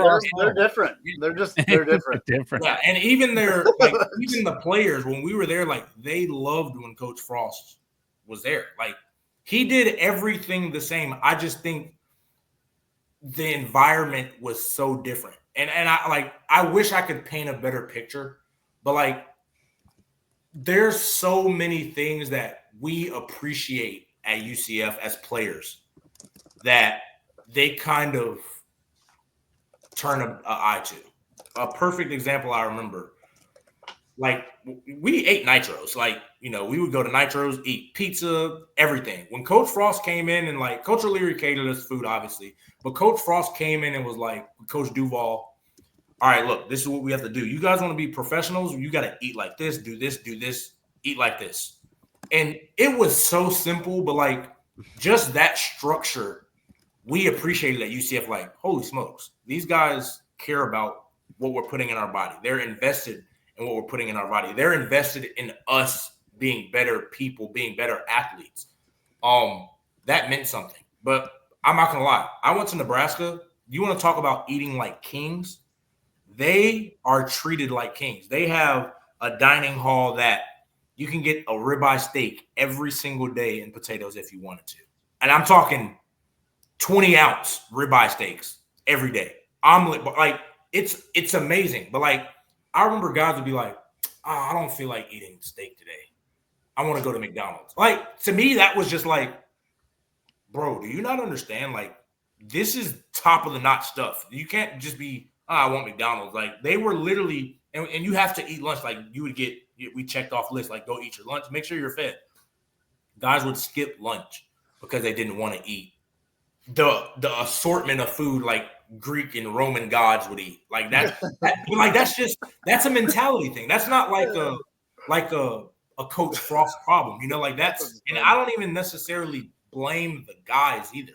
It's just they don't understand the difference. Like I tell people, we were eating the tilapia out of the little river by the softball field. That's where we were eating our food. You know, we appreciated when we would get, you know, shrimp and the little things. It's almost like appreciating the little things in life. Like I think that's what made it different. And Coach Frost loved on us the whole way through. Like he loved on them just as hard as he loved on us. It's just the people are different. The guys, the nutrition center wasn't there either at that time, Trey. Yeah. And like there's a lot of things that we have to offer that we Big 12 school now. Yeah, exactly. So it's a completely different narrative, and it's funny because Emily just said Trey giving Nebraska free advertising. No, I mean that was just, and this was again. This is I've been to UCF. Like this was 7 years ago. That's on the That was so on point because I started saying that and I was transitioning. UCF is again. UCF has since we were there, it's exponentially grown in what they've done. Hey, be thankful you had nitros, Trey. I didn't have nitros. We didn't know anything that we were eating bad. You know, we thought this is what everybody does. Like this is all like we thought it was awesome until Frost was like, you guys need to stop eating pizza every day. That's not good for you. You know, back in the day at Kansas, we had to eat what they told us to eat. Like they gave us our food. You ate that. Like this is what you eat. Everybody had a diet. Yeah, that's like, what I just think like UCF now. Yeah, but yeah, UCF they have a nutrition center. They have chefs. Like I remember even when like Jordan Johnson come to mind, like because you know I believe he was vegan. Like he was eating pure no meat food, you know, as an offensive lineman, and they were taking care of him. Like and that was 4 years ago. Like it's UCF has exponentially grown in that as far as that aspect, and now we're going to get more money to continue to grow in that aspect as well. So Emily, I'm not giving it Nebraska for advertising because again, if I could eat nitros and be warm year round, I'd take that than eating steaks and freezing in all the time. That's just me. All right, so as we're kind of exploring the future here, let's talk a little bit about offensive coordinator, right? I mean, are we all on board and thinking that the OC is not, and defensive coordinator too, because Chins obviously is with Boise State right now, defensive coordinator. No chance. And they're doing well. So as far as the current offensive coordinator at UCF, what do you think happens there? If not, who do you think we can get? And what would you like to see that would match up to what Frost's offense would look like? I don't know, but I mean, Frost, that's another thing where I'm going to do another hot take right off the top. But Frost has to get his guy. I mean, he just can't take a random. Not that our guy that's here right now is a random guy, but he can't just, I don't think he can take a random guy that doesn't know or get what he's doing and just plug him in and have him do it. You know, I guess he could because he's going to call the plays, I'm sure. Yeah, I was about to say, Coach Frost, actually, he's going to be the OC. You saw my mind work there. I forgot about that. Yeah, so maybe he can plug old Kenny in. I think to me, DC is the most important position of the entire staff. I mean, who is he going to get to like support him and his scheme on the other side of the ball? Because I mean, I think we all know he's going to call plays. He's going to be our OC. Somebody might have that title. Somebody might be a couple guys, co-OCs. We had that when he was here as well, if I recall. I don't remember exactly, but I mean, we had position coaches on the offensive side that were co-offensive coordinators, but like Scottfrost called the plays. And so on the defensive side, just again, this is, I think, what we're going to see here with the maturity of Scottfrost over the last 7 years since he's been gone. Just, you know, how is he going to go about that hire of the DC? Because he's got to hire the right guy there. I think it's the most important player or important staff member, in my opinion, is getting a defensive coordinator that can come up with a game plan from a defensive standpoint that's going to be able to support like what Scott Frost wants to do on the offensive end. And I say it that way because of the way that Coach Frost talked about it in the press conference, right? You know, maybe it's not the best thing to do to be on the field for a short period of time because we're just scoring points and then, you know, the defense is right back on the field. And then by the end of the game, they're worn down. You know, so that balance and that support is going to be a very fascinating part of this staff construction. Well, Emily brings up an interesting point because I had not heard this. So if you want, yeah, Mr. Causey, I wasn't going to say anything. Oh, you got to throw it in there. Come on. I make goofs all the time and I get razzed for it. So you know, Chris and Night Sweat have got to get theirs in too.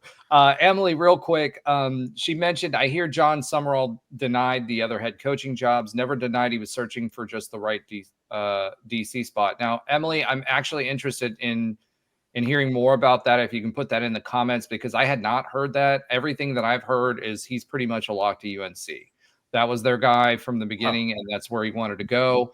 And, you know, obviously there's other coaching options out there, but everything that I'd heard was that John Summerall wanted to go to UNC. If you had heard something different, it would be great if you could put that in the comments. I heard a few rumblings today on the radio that he was actually eyeing going back to Tulane for now. Like, and I don't know if that's just punting till next year and the coaches searches that were going there. So there's it seems to be wavering a little bit on whether or not he's going to go anywhere at the moment. Well, so Bill Belichick has confirmed. That's what I was say. Yeah. I would say Bill Belichick has confirmed he is talking to UNC.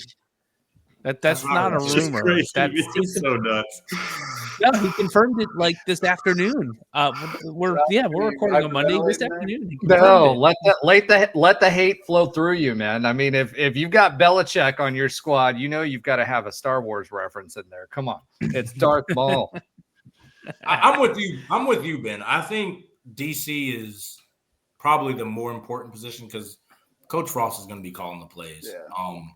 I mean, it's just like a lot of these guys now.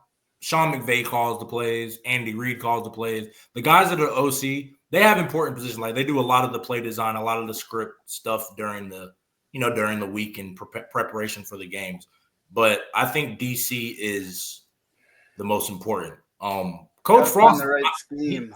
He learned a lot. He learned, like he talked about.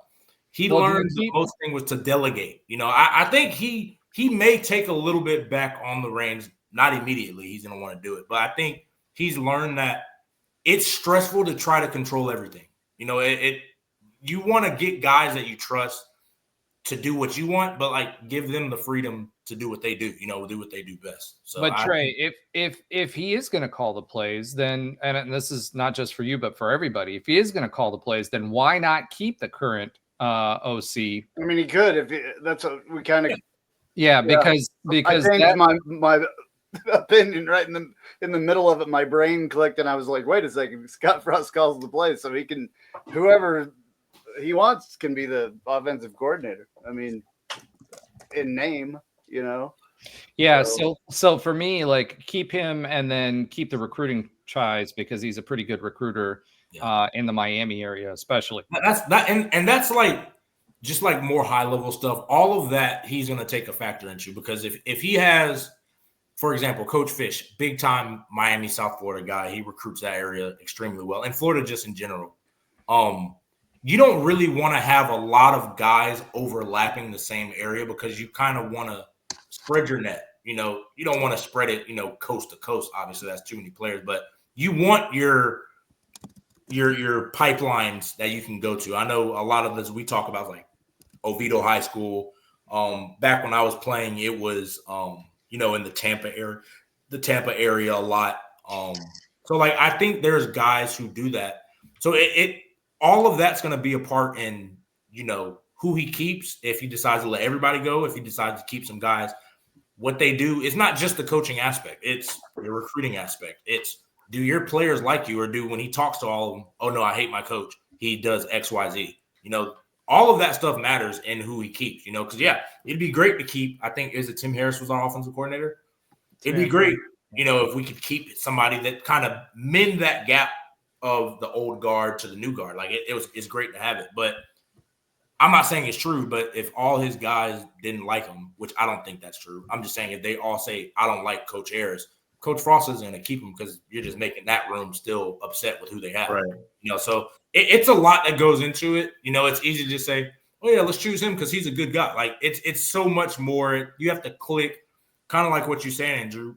They have to see football similarly. You don't have to see it exactly the same, but like if philosophically you don't see football how he sees it, it's not going to work in general. And even if you do see it, but you just don't agree with it, it won't work because you don't see football the same, So on top of that, the other considerations too is, remember, this coaching staff just got signed to a new contract along with Gus Malzahn. So Gus Malzahn gave up his $12 million contract. Thank you, Gus. We appreciate the buyout. You walking away from the buyout.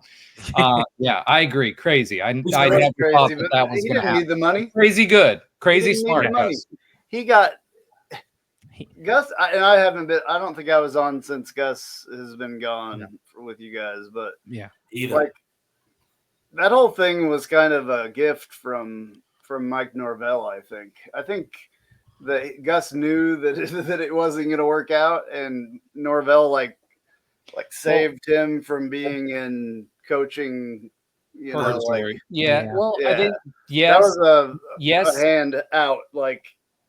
And on top of that, Mark Daniels reported that those conversations have been going on for a week and a half. Everybody had said after West Virginia, that was pretty much when fans are chanting "Fire Gus" or whatever, and having signs and stuff like that. That conversation had been happening on UCF side, I'm sure, for a while. So we have to thank Alan and Ben for freezing at West Virginia and screaming, fire Gus. I'm sure it was fun. We were close enough to do it, but Alan and I were keeping it classy while we were sharing a blanket. You were keeping it frozen. Alan was in the bathroom where the heaters. I bet that's a fun place to go see a game, though. It was fun. It would have been a lot more fun if it was obviously the weather, but the weather kept some people out of that stadium, so it wasn't as big of an experience. Yeah, it wasn't packed. It really wasn't packed. I was expecting more for fan support for the program that they were, but it was still cool. That place is normally pretty packed, I think. They're the nicest fans I ever met in my life, too. Yeah, they were super good.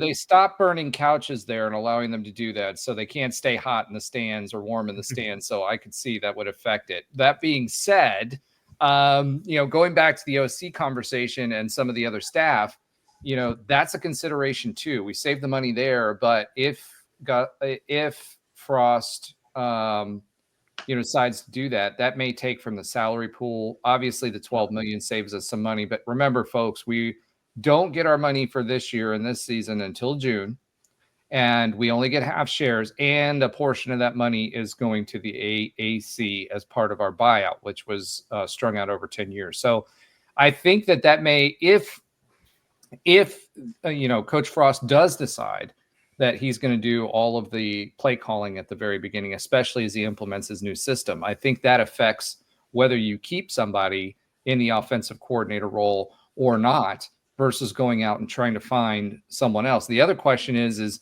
who can we go out there and find? Right? Kevin Smith. Sorry.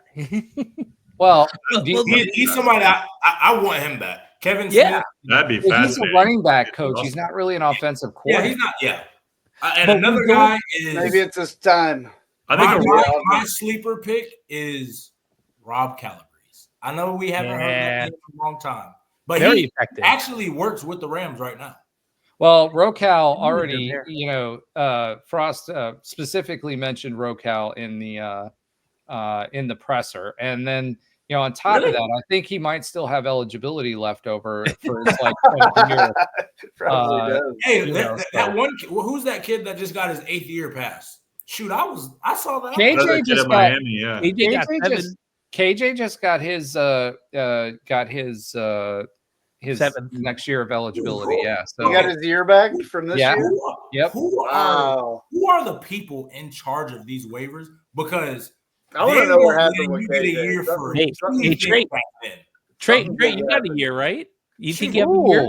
Hold on. Emily has something interesting here. I like Ryan Schneider's OC. I mean, I don't know, Emily. Ryan, he's sort of started to come back into the UCF fold more recently. There was a lot of bad blood there for a long time, and a lot of his players went elsewhere. But the last year or so, Gus had made some inroads.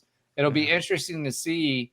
I don't know what kind of relationship Frost had when he was out there recruiting with Ryan Schneider. Now, again, that was a while ago, longer ago, right? And I don't even think he was at head coach of where he is now at that time. So who knows? But that's interesting to think about. They're playing for the state championship this weekend, I believe Coco is. Yeah, they're playing down here. Yeah, I was about to say the older school fans might still remember him putting a Bulls decal on his Senior Bowl or whatever thing. There's still people salty from that time, but I like the concept, Emily. That isn't a stretch, and it is bringing more Florida ties. I guess when I'm saying Kevin Smith, other than the fact of the Florida ties and the recruiting, we were kind of talking about this earlier, how much is too much perhaps in really good Florida recruiting. We have Cam Six, right? We were talking about Tim Harris possibly, but if he sticks around, we have that. At what point do we saturate too much of Florida with recruiting? Earlier, I meant to. Well, I'll tell you one thing: you can never, if we built our entire team, 100% of our team off of Florida players, we would have a very good football team. Yeah, I'm totally fine with Georgia. It's more so just. It's more so, I guess, just you don't want the overlap in the sense that you're not.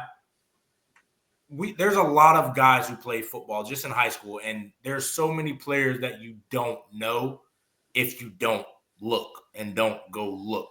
Everybody, I mean, Gus was very tied in with Alabama. Just that's where he knows. So he knows a lot of those guys. Well, he knew Georgia too. Georgia well. I think Scottfrost has been watching as well. He's been watching football. He's had some time to watch some football. Well, I mean, not to reference it too much, but I mean, who was the first recruit that Scott Frost ever has? It wasn't Mackenzie Milton. It was Adrian Killis.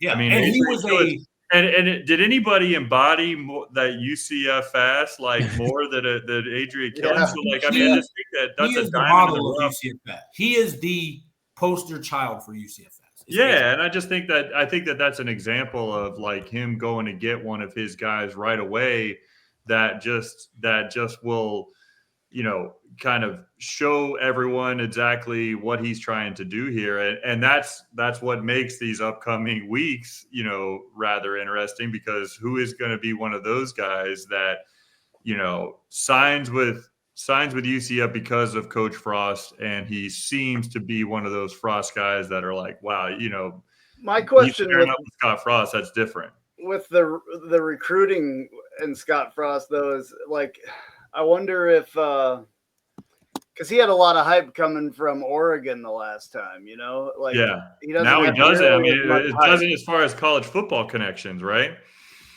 I'm wondering if the kids know who he is. Like, well, you know what I'm saying? Like, well, I mean, it was 7 years ago. It wasn't that long ago. So I think what he leans on as a coach here would be, him coming back and saying, hey, look what I did here the last time with Florida kids and coming back here and doing this again, right? I think it hasn't been that long that the players that are currently coming up have forgotten that. I also think it helps that Danny White's national championship, which, by the way, was referenced in the presser, brought a national champion. Mark Daniels said brought a national champion to UCF, So despite what you think, Trey, and despite what you think, Ben, it's sticking. And that also gives me hope.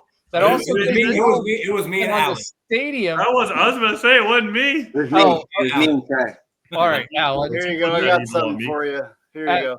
National champs, undefeated. There we go. So, that gives me hope too that the new stadium, when it's updated, will have the national champions emblazoned on the tower. That being said, I also think that one of the other opportunities that Gus kind of lost track with that Frost had was Jacksonville area recruits. We started getting think about some of those recruits, Otis Anderson. Exactly. So, that I think is an opportunity for us to gain a foothold back there as well. And I'd really like to get into Miami again. I mean, George O'Leary had success getting in there. We have not been in South Florida as much as I would like.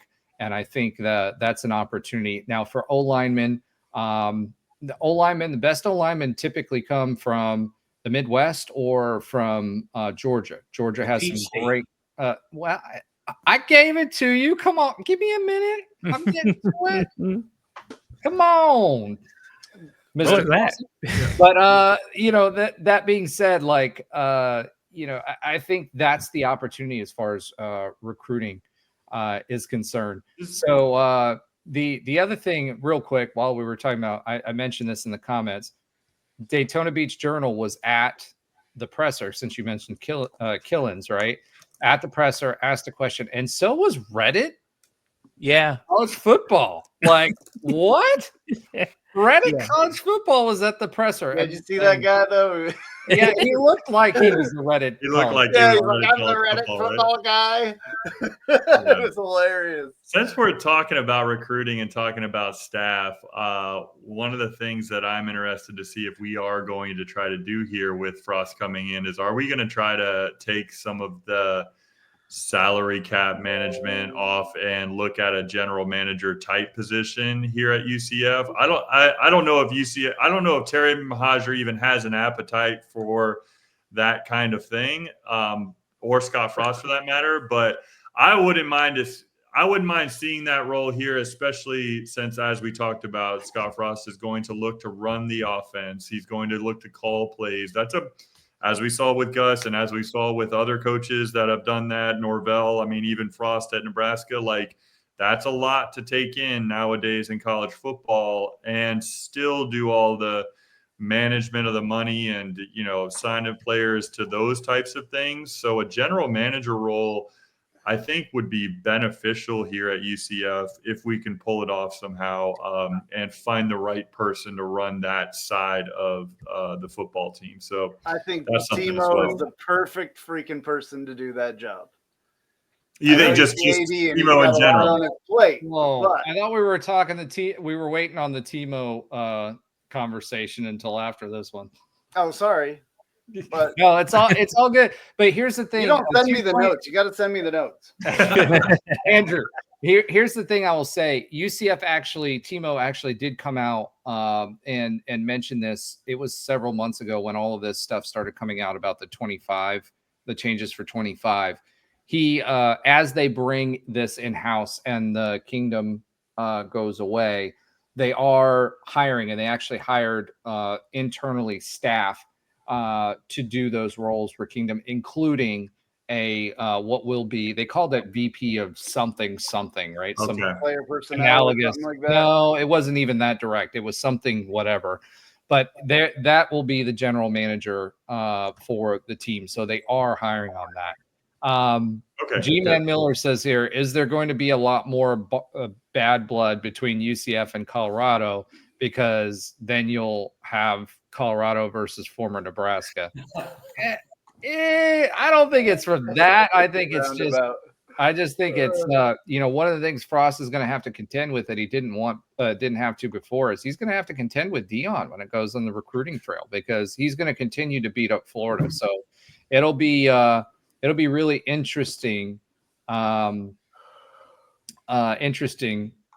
see how that works out. And yes, Night Sweat, I agree with you.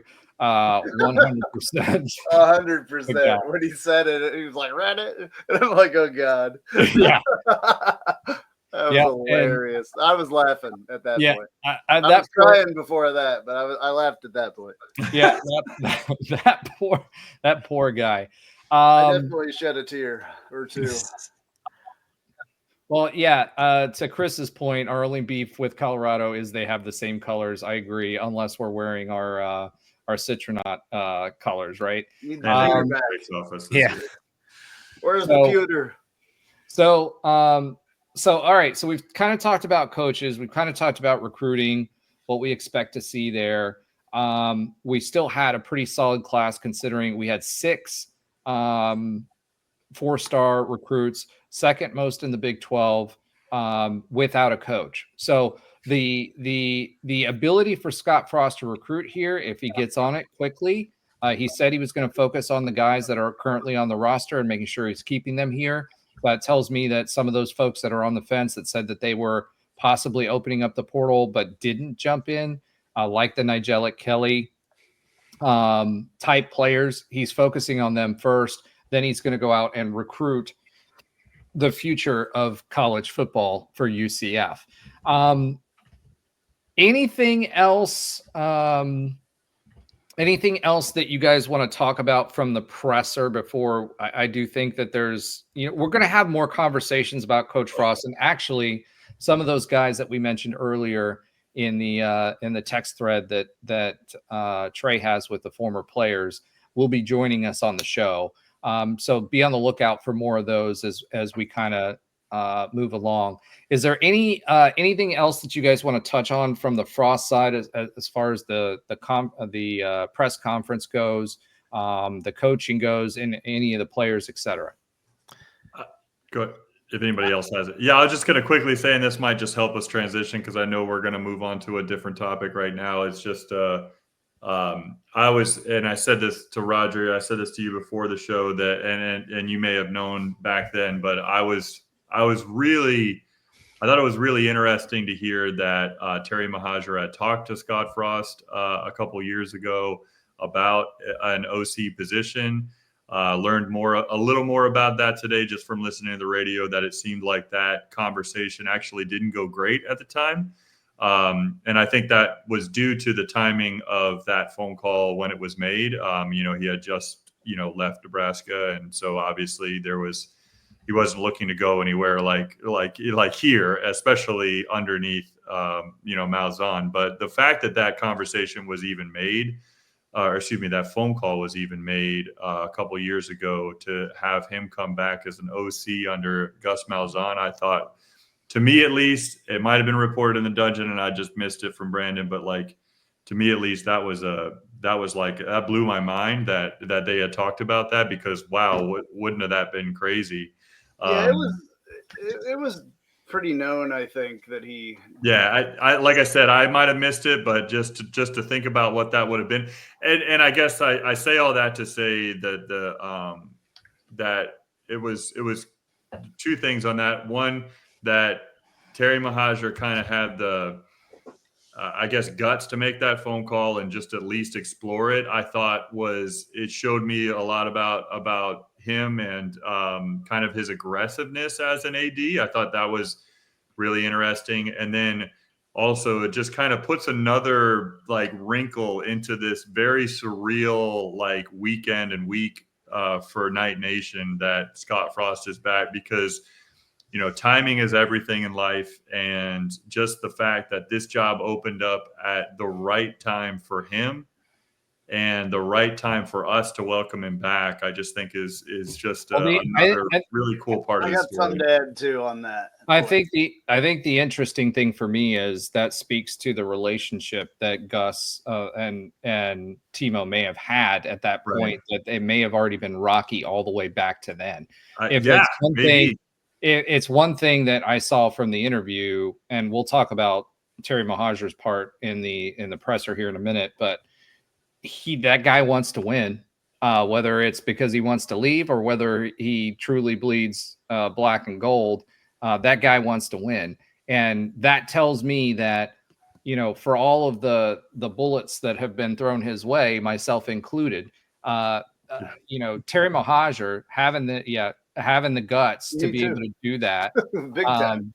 The Terrymohajir having the guts to do that. And I think it really speaks to the fact that yes, Gus was the face of the franchise. And I think Terry probably actively took a back seat for a reason, because Gus was the face of the franchise. Behind the scenes, I think there was more friction than people, not on a personal level, but from a work-related level, that, his expectations, Terrymohajir's expectations, are to win. So it'll be interesting to see how that develops as Coach Scottfrost comes on board. If, both from the fan base's perspective and from the AD's perspective, if Scottfrost comes in and he does not win quickly, or if it's a true rebuild and we're tearing it down and rebuilding it, he's done it before. How does the fan base, if he takes a different tact, he doesn't have the UCF fast offense that we all are remembering, how do they react when it takes a little bit longer? And I think he said what he said in the conference press conference because of that. But how will we react? Do we give him the patience that we gave Gus? And Andrew, I'm going to give you the floor because you said you wanted to say something. Sorry. Oh, I was just going to say,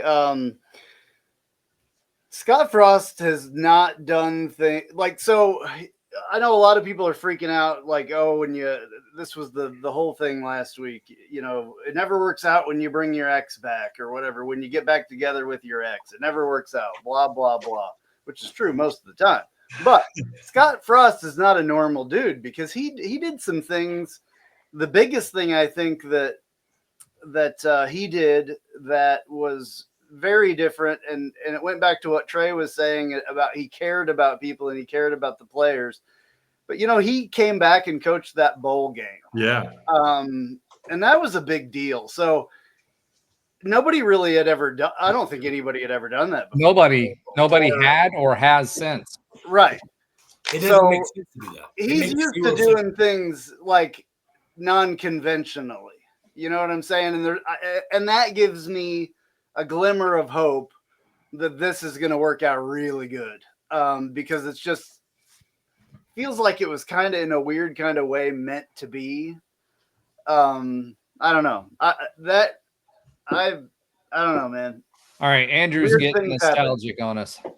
No, weird things happen though, and he's not a conventional guy. So right. The second time around hopefully is even better than the first time. I mean, it would be awesome.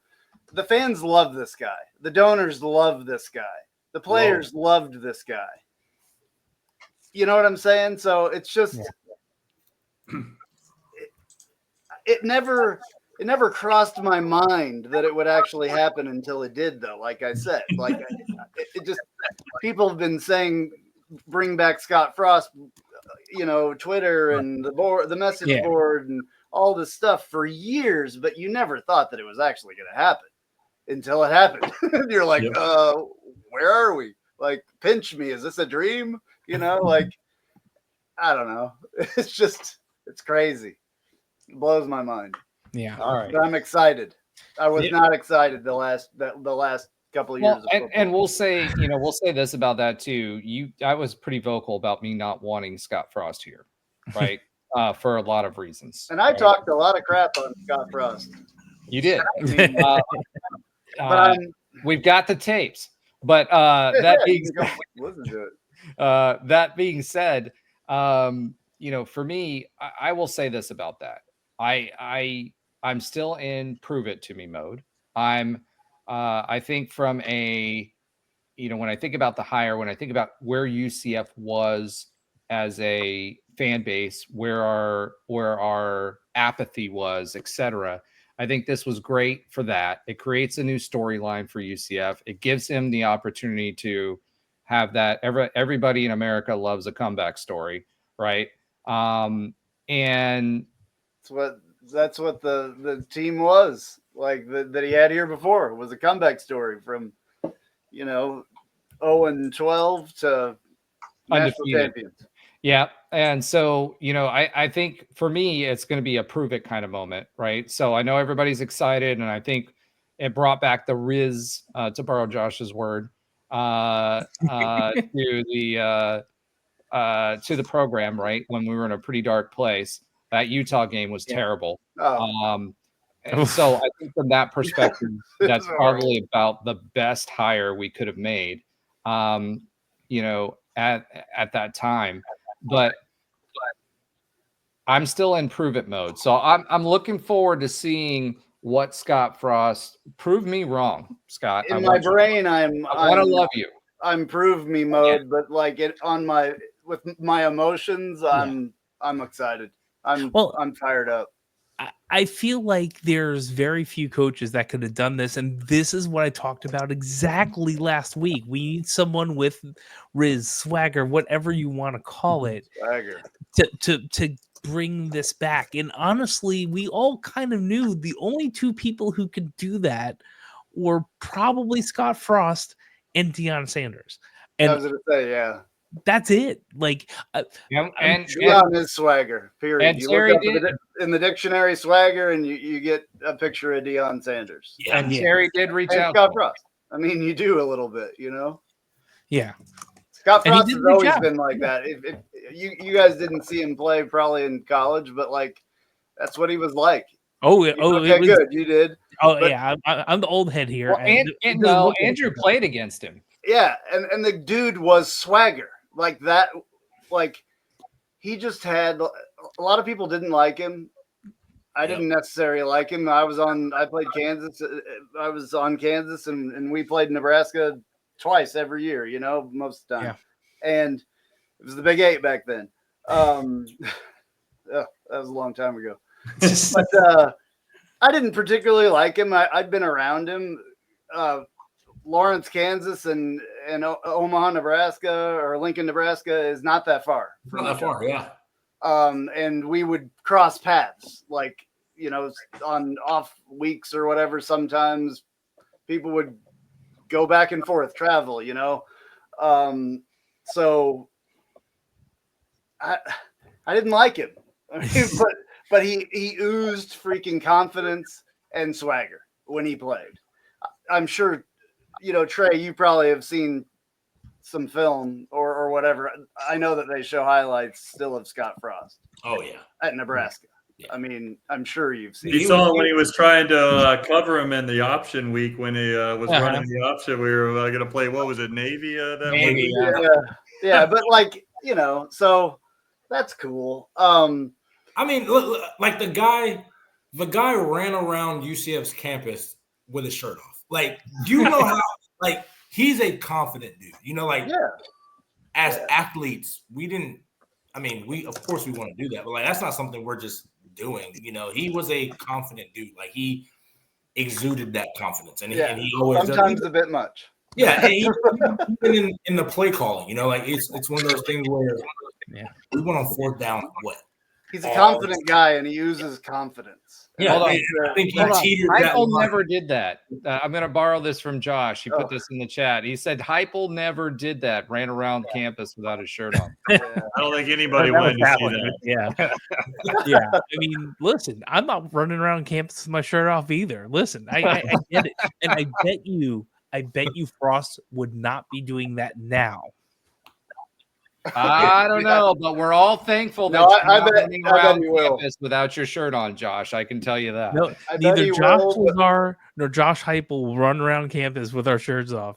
You're welcome. We need to keep Frost away from the college girls. That's what we need to. Oh boy, he's learned his lesson. Okay, he married one. Remember?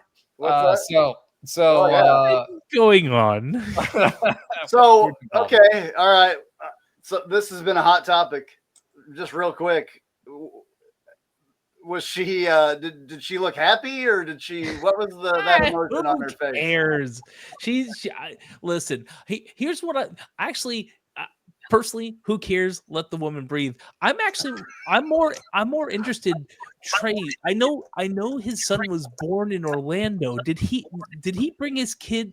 It was only a kid at the time. Did he bring him? He was there in Nebraska. Yeah, well, yeah, I was about to say. So it's interesting because I think on the videos of that presentation, that kid's old. Like he's like, yeah, he's 7, 8, 7. Like, yeah. So that's kind of to me. Forget his wife, and I think all that stuff is whatever. I think it's going to be interesting because I was trying to judge her facial expressions the entire time.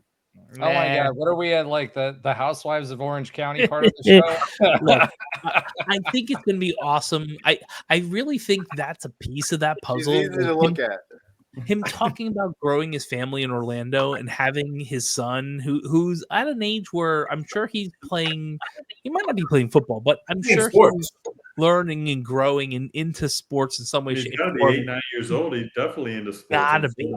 And so I actually think that level of nostalgia is way more interesting and probably important than whether Mrs. Frost is excited to be here. Listen, I feel like she's gotta be. There's a lot.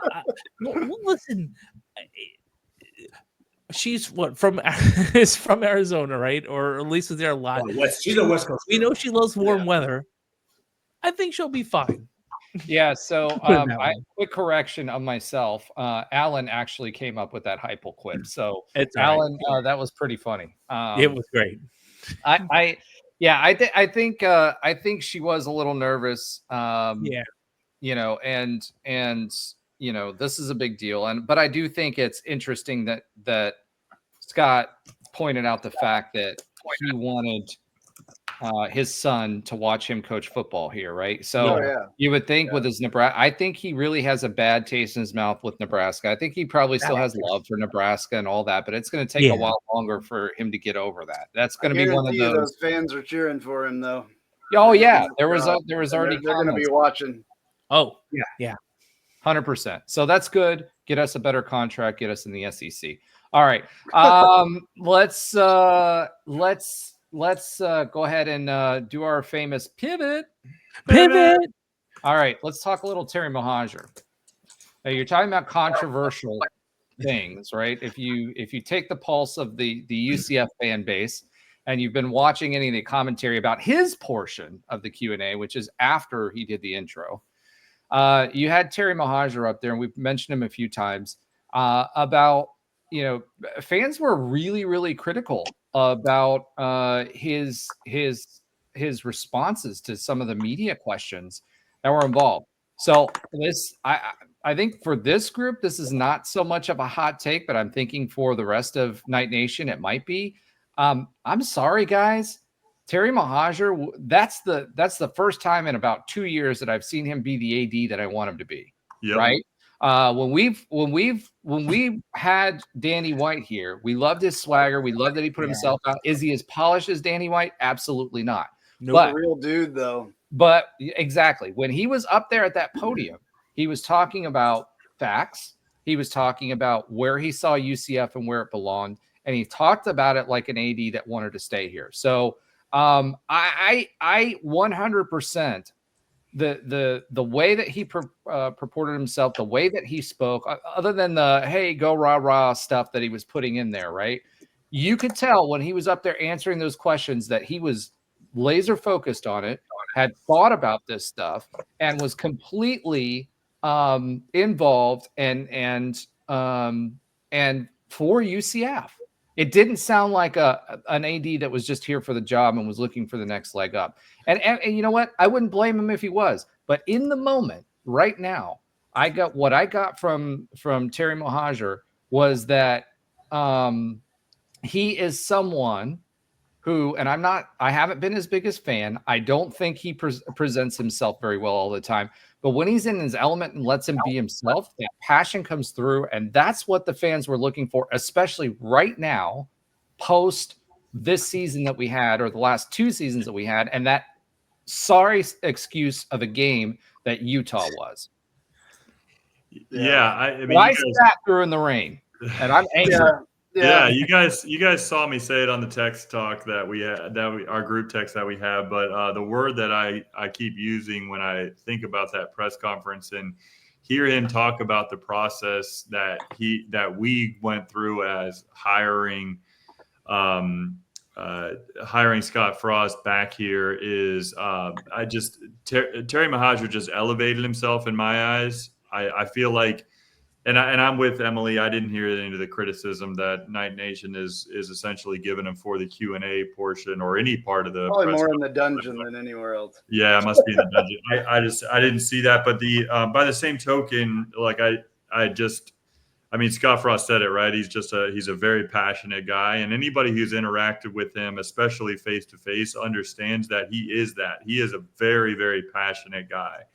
I mean, at the UCF basketball, like alumni weekends, whenever I get to interact with him, you just immediately see that right away. I mean, but I think some of the things that his predecessor, obviously, and Danny White, kind of exuded that really buttoned up, like super sharp guy that just could, like is kind of like hey, listen, it was his Cole Haans that sold everybody. Yeah, well, just a real deal businessman, like that's Danny White, right? And I think it's maybe, if I'm being honest with myself, it's just unfair to try to force Terrymohajir in that box, because that's not really who he is. But by the same token, I think he proved through this process, as far as what I know about it, that he wasn't afraid to not only cast a wide net, but he wasn't afraid to give certain people a chance if he felt like they should be vetted and they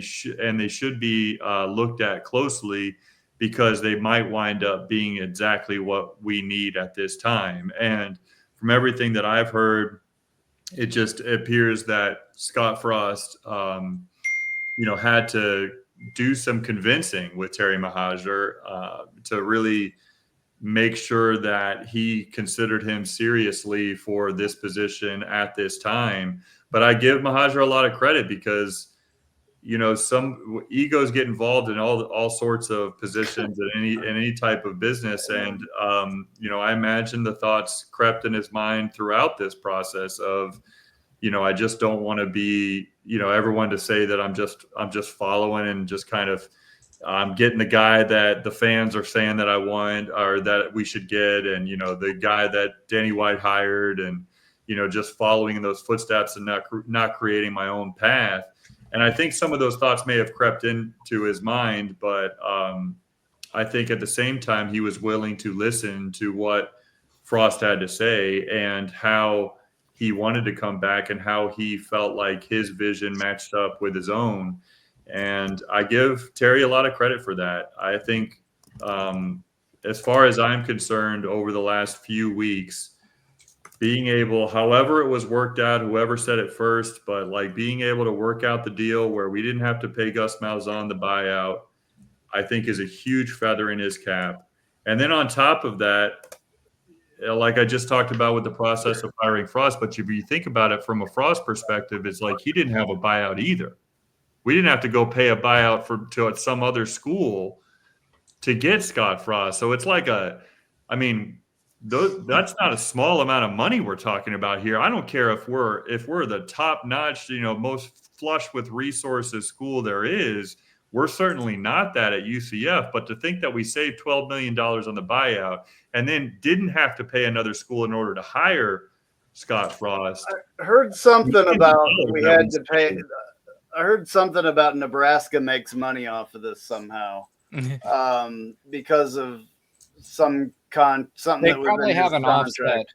They have an offset, so they don't have to pay him as much out of. It's like they make $5 million off of this deal or something like that. They probably don't make it. They offset what they owed him. Yeah, and that's fine because we don't have to pay that, right? That's what Right, I'm saying. Financially, yeah. we're so set with this deal financially, like much better than any other candidate, and much better if Gus Malzahn would have dug his feet in and said, "I'm not leaving." And Can you imagine what we would have been paying? I mean, to pull all those things off, you got to give Timo a lot of credit for that. Like it may not have just been him, but certainly he was the guy leading that ship. So I give him a lot of credit for it.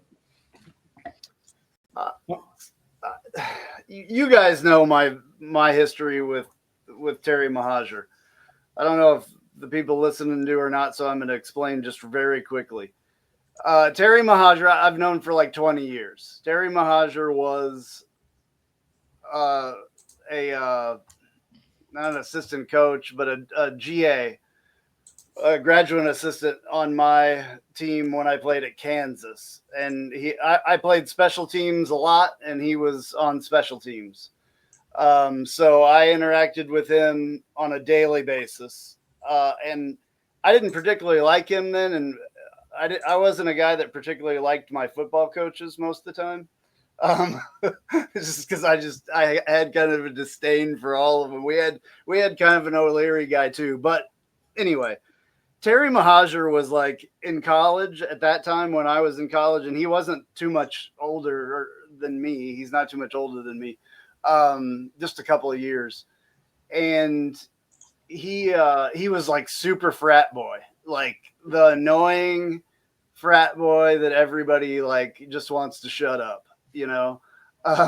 So seeing what I saw the other night, and I compared to what he was 20 years ago, you know, like it made me really happy actually. To see him get emotional and to cry, like that is passion, period. Scottfrost does it. Timo does it. I'm kind of that kind of a guy. If you ever listen to the Nightline episodes where I would cry when I talked about Mackenzie Milton, I would cry when I talked about Shaquem Griffin. I'm like that. So for me to see that come from him was huge to me.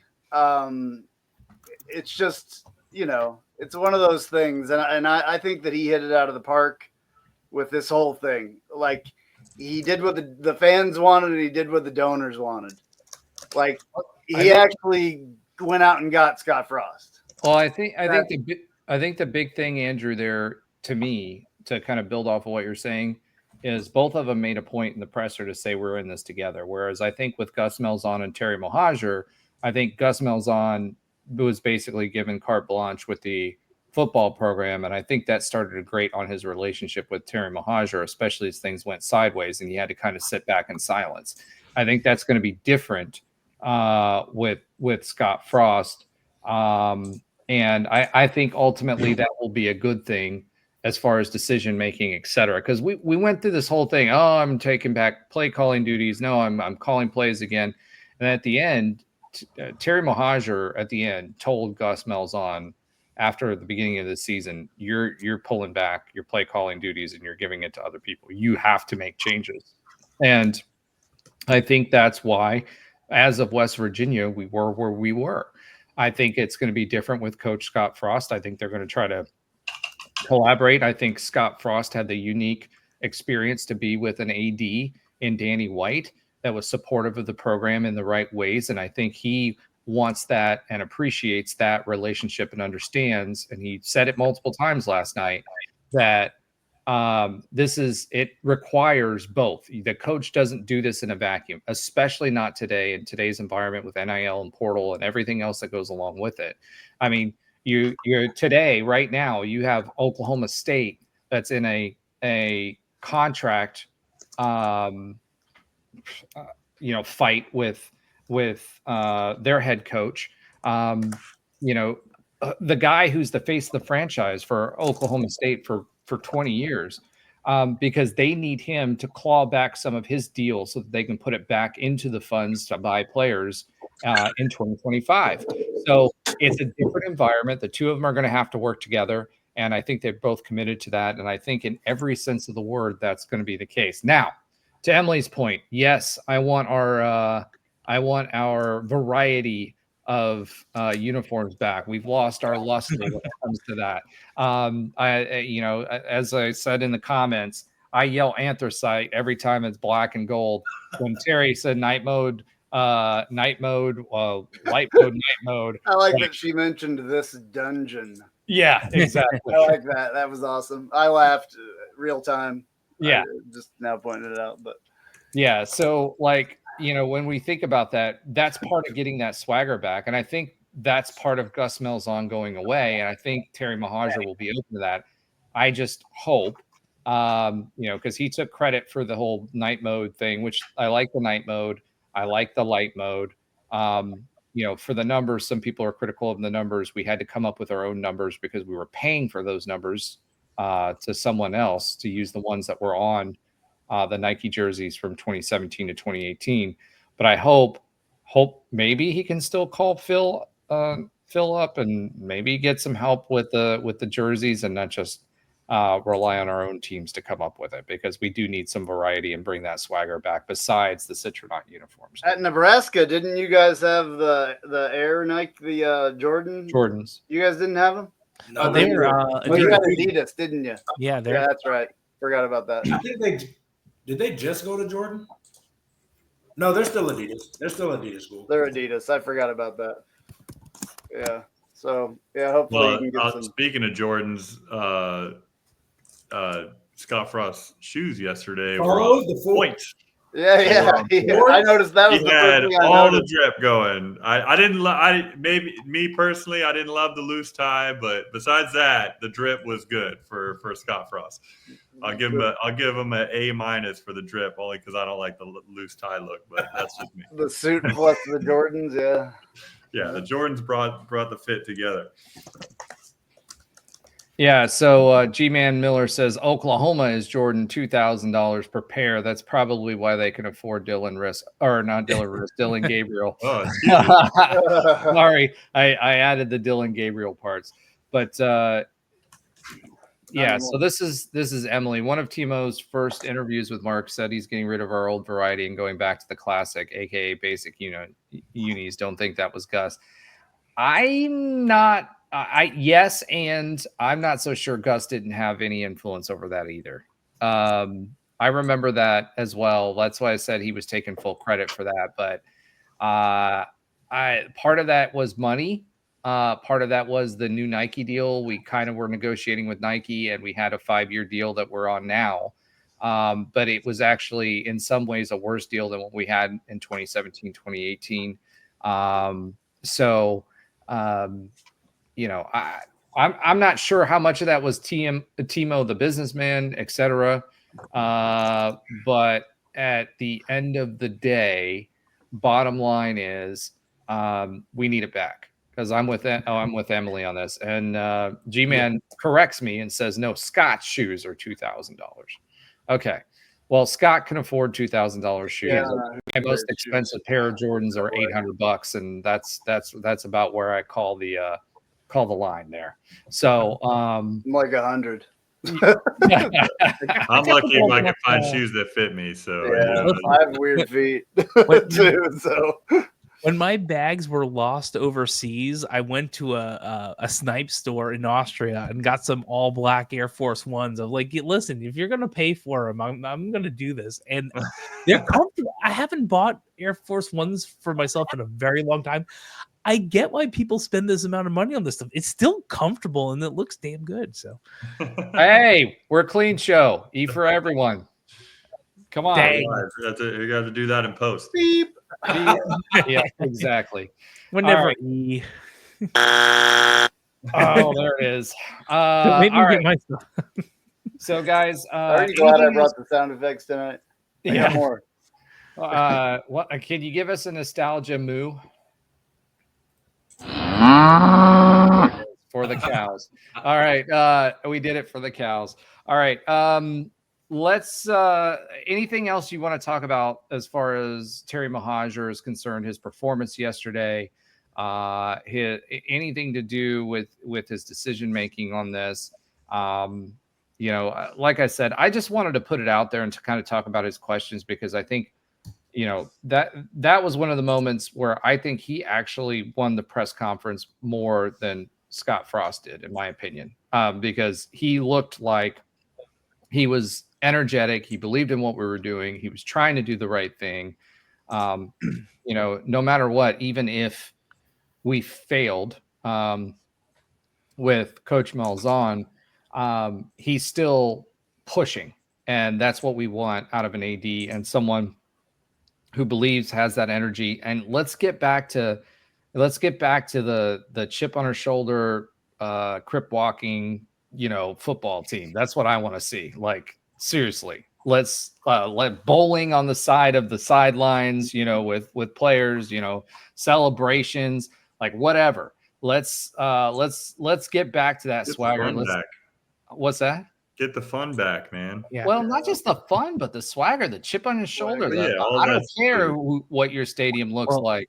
Yeah. Or going into Maryland and knocking people and jumping up on the benches in Maryland and jumping up and down, getting yelled at on the sidelines. Who cares? Let's go for it. We are UCF. Let's be UCF. We are not Auburn. And this is what you get with Scottfrost coming back versus hiring Barry Odom or insert blank head coach or offensive coordinator. Now, I feel like that's one piece of the puzzle that you just can't generate by hiring Coach Andy K. Still not going to get your last name. I'm sure you're going to do a great job as a head coach somewhere else, but I'm not going to try that. But that is part of the package, and I feel like we also might give Scottfrost, Royal We fan base, please give him enough time to do things. That he said it. We need to say it as fans. We shouldn't expect, magic in a bottle twice immediately. And I feel like if we see progression, if we see excitement, fun, all those things, bit of that swagger, I think that will be enough for most reasonable fans for a little while. All right. So let's go ahead and leave it on that note and pivot.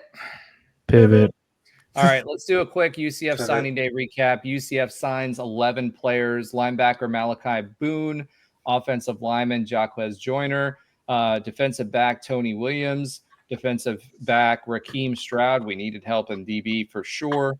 Wide receiver Santonio Isaac, wide receiver Carl Jenkins Jr., wide receiver Waden Charles. Do you think we needed wide receivers? Yes. Defensive tackle Ryshawn Perry. Running back Tavion Swint, who has been there from the beginning. Running back Wayman Jordan Jr., and I believe he comes from a community college, if I'm not mistaken. Tight end Caden Peening. He was the best running back in junior college football last year. Yes. So we've got him. We've got tight end Caden Peening. So 7 offensive players, 4 defensive players, 2 4-stars, depending on which you look at it. If you're looking at 247 or if you're looking at Rivals or whoever you're looking at, some say it's 6, some say it's 2. Key flips, Javon Boggs flipped to FSU. That guy's flipped 6 times. He may end up coming back. So Emily says she has to run. Love the live awesome show. Job, Emily. Yeah, great. Yeah, nice thank you so much. Thank you. Yes. Key flips, Javon Boggs. UCF right now ranks 68th overall. That's last in the Big 12. But the average recruit score is number 2, just behind Colorado. So considering Deion and how Deion flipped some of our recruits, a certain defensive tackle that was a 4-star that showed up at our Colorado game. I'd say we're doing pretty good, all things considered. We still have pending signing in offensive lineman Andrew Stargell. he's committed, but has yet to sign. So I think some people were still waiting to see how the coaching fell out. So right now, as far as transfers in the portal, quarterback that are in the portal, not just saying that they were going into the portal, quarterback EJ Colson, wide receiver Tyree Patterson, wide receiver Xavier Townsend, offensive lineman and center Caden Kittler, offensive lineman Marcellus Marshall. I'm guessing he didn't want to go through another rebuild, but I don't know where he's going to go, to be honest. He was great. I think I saw he got offered by Florida State, if I'm not mistaken. Oh, that makes sense. Gus doing his thing. Marcellus Marshall was great, and FSU needs a whole new offensive line. So I could see that. Defensive tackle Matthew Alexander played well for us this year as well. Defensive tackle Derek LeBlanc. Kind of sad to see that one go, but if John Walker stays, which will be interesting to see if he does. Who's the wide receiver? What was it? Xavier Townsend. Townsend actually might want to think about that. Yeah. Townsend would work really, really well in Scottfrost's freaking offense. Well, I think Townsend from word on the street is that Xavier Townsend was promised that he was going to be used a certain way this year and was not. Oh. So that's why with Malzahn leaving, I mean, that might change, but these are guys that are actually in the portal.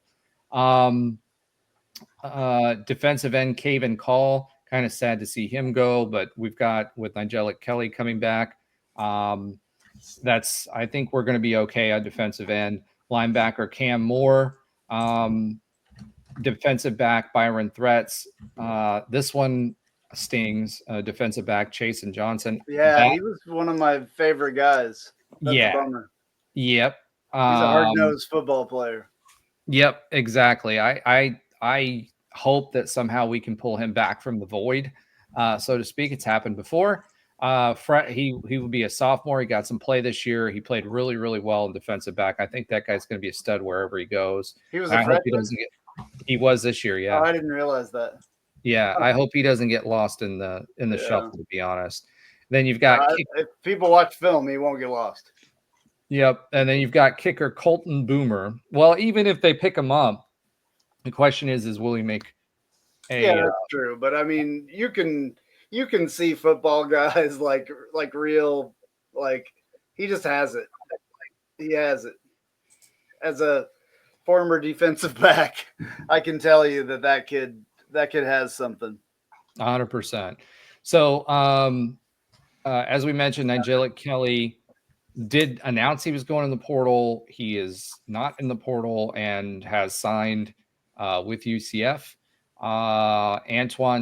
His NIL deal. Antoine Jackson, as of right now, is not in the portal. He was expected to go.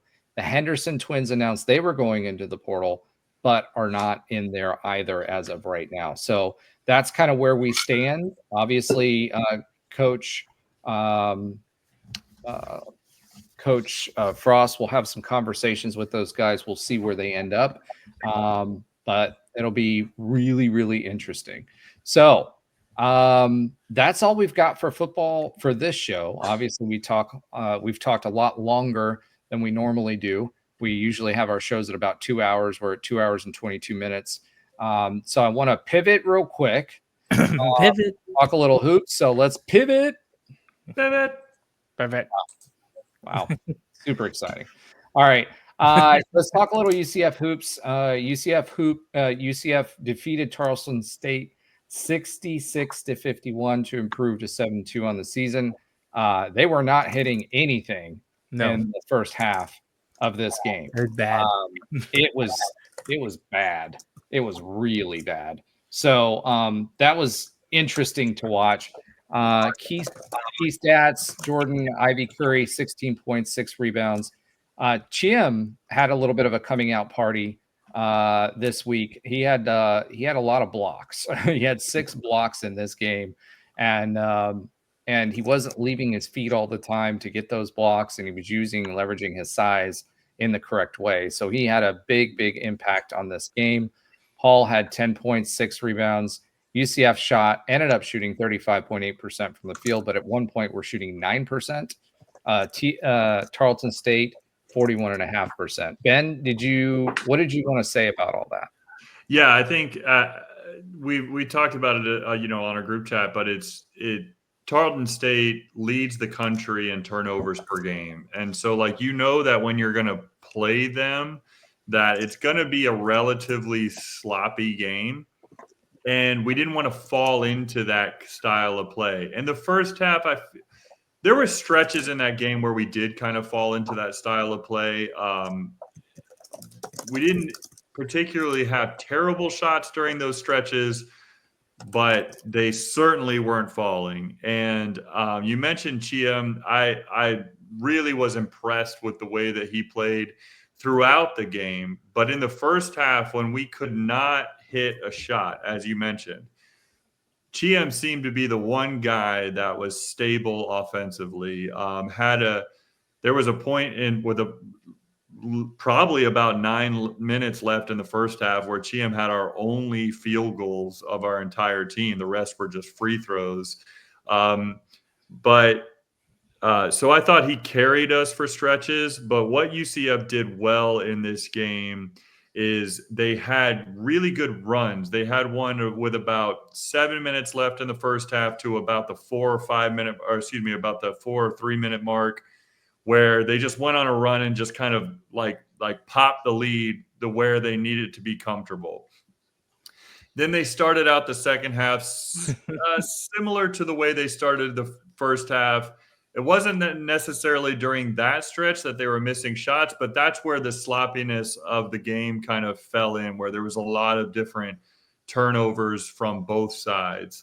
And it is actually really wild to watch a team like Tarleton State play, because I haven't seen too many teams that are as careless with the basketball as they are. They seem to have talented players, but they just seem to just not really take care of the ball at all. So Chiam was offensive kind of catalyst in the first half.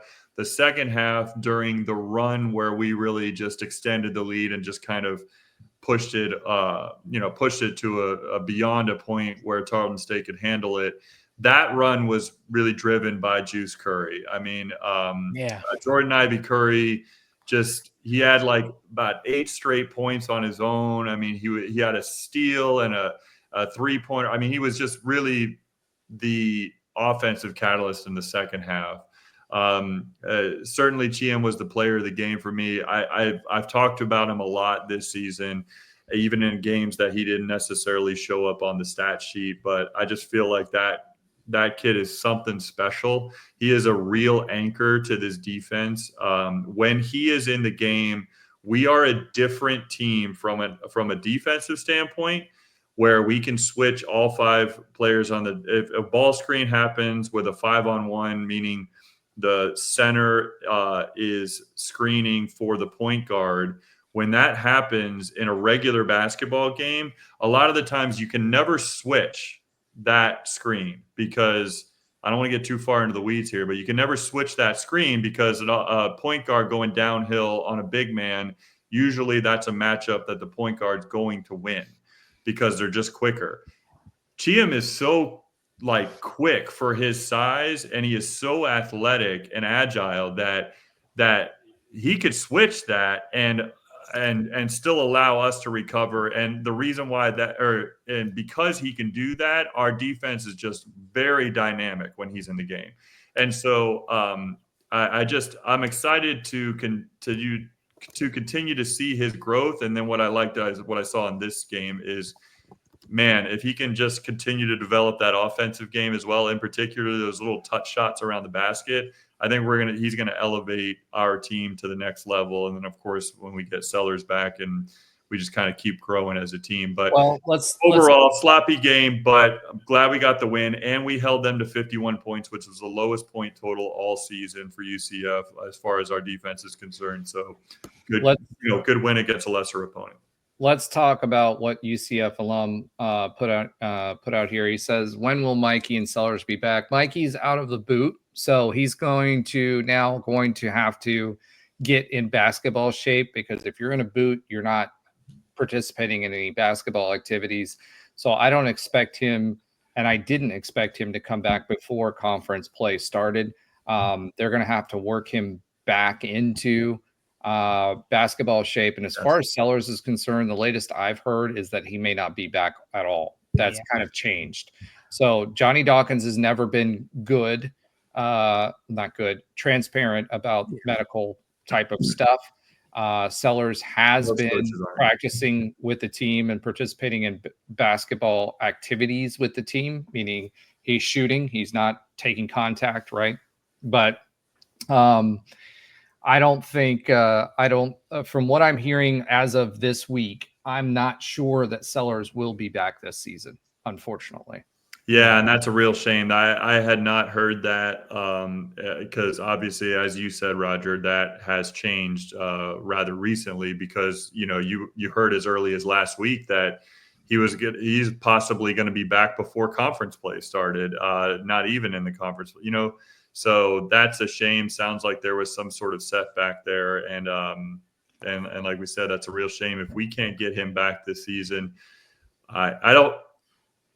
it's not a player that you can just sit there and say, oh, that, we'll be fine, next man up. Like that's a loss. He was the leading scorer in the Big 12 last year. That for a stretch there, he was definitely top 5 to end the season.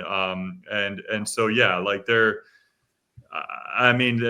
can't just simply say that you can replace a guy like that. That being said, we're off to a good start chemistry wise. And it does seem like we have something here that to work off of. It is a real shame that I was really looking forward to adding that piece in Sellers because I thought that he was really going to elevate and take our dynamic backcourt to the next level when he was injected in there. So losing him would be a blow. It'll be real interesting to see when Mikey Williams can come back because everything that I've heard, yes, he's out of the boot.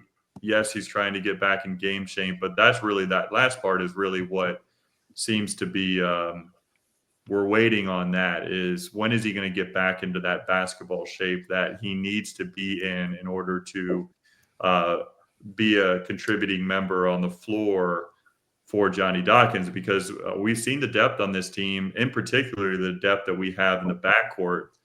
We've got a lot of guys back there, and despite not getting Sellers back, it'll be interesting to see how Mikey can fit into that scenario. I'm not saying that he can't fit into it because he's a dynamic athlete, but my biggest concern, Ben, is this team can play really, really well offensively, and that was one of the things that we talked about was a difference this year for this basketball team, right?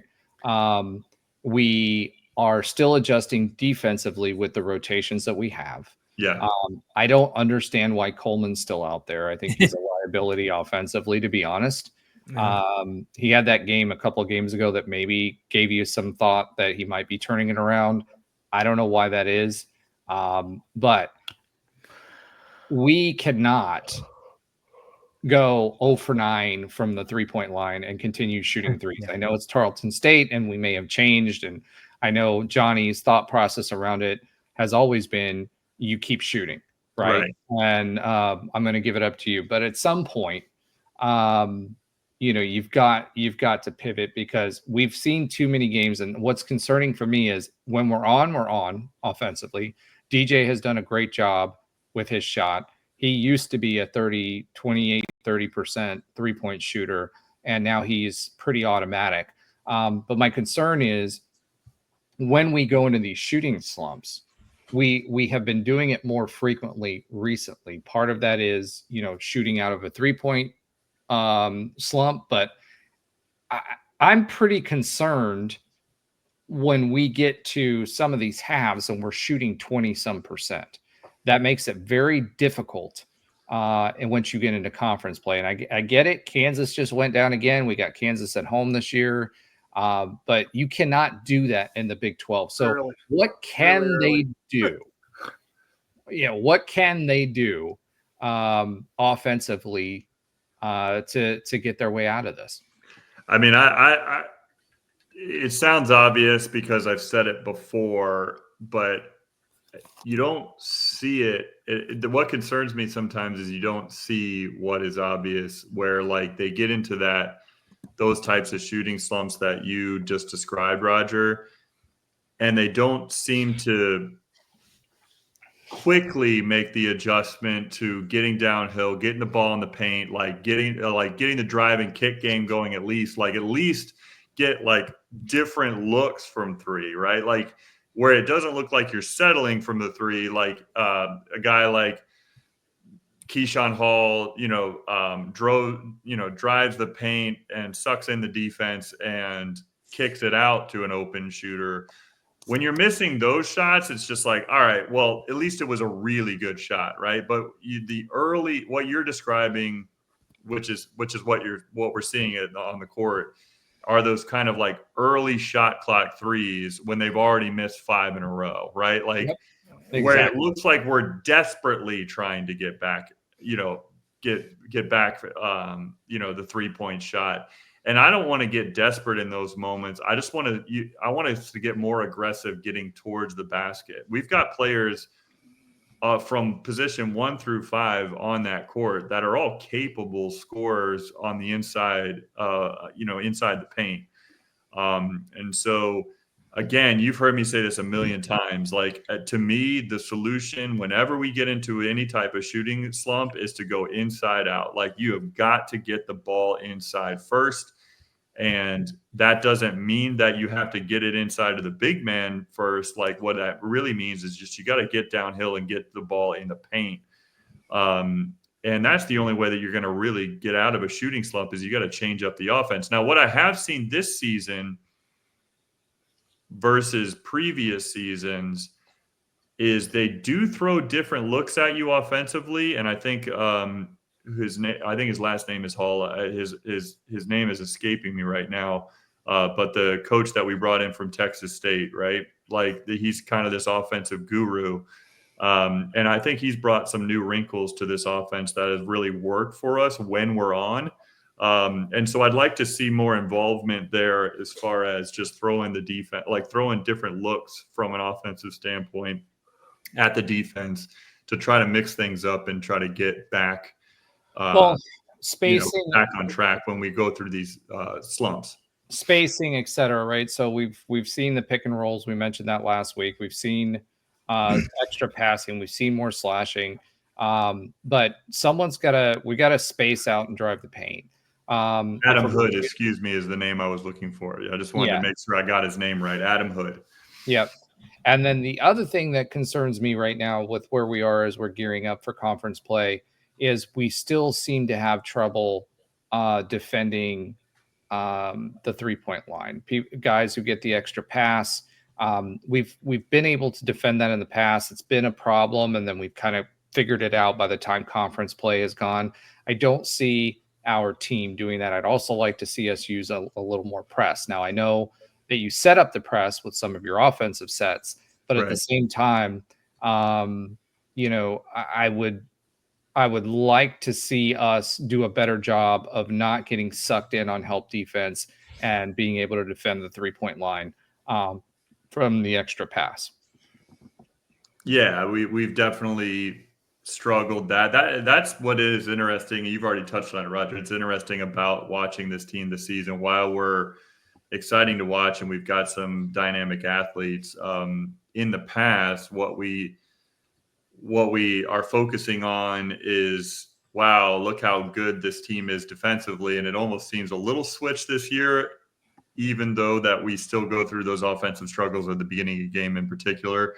But I don't know. I mean, there's some stretches there where you really see that true, Johnny Dawkins style, like suffocating defense. And then other stretches like we even saw in the second half against Tarleton State where we were scoring, but they were scoring. I mean, we went from they still shot 41% with the turnovers and everything. They still shot 41%.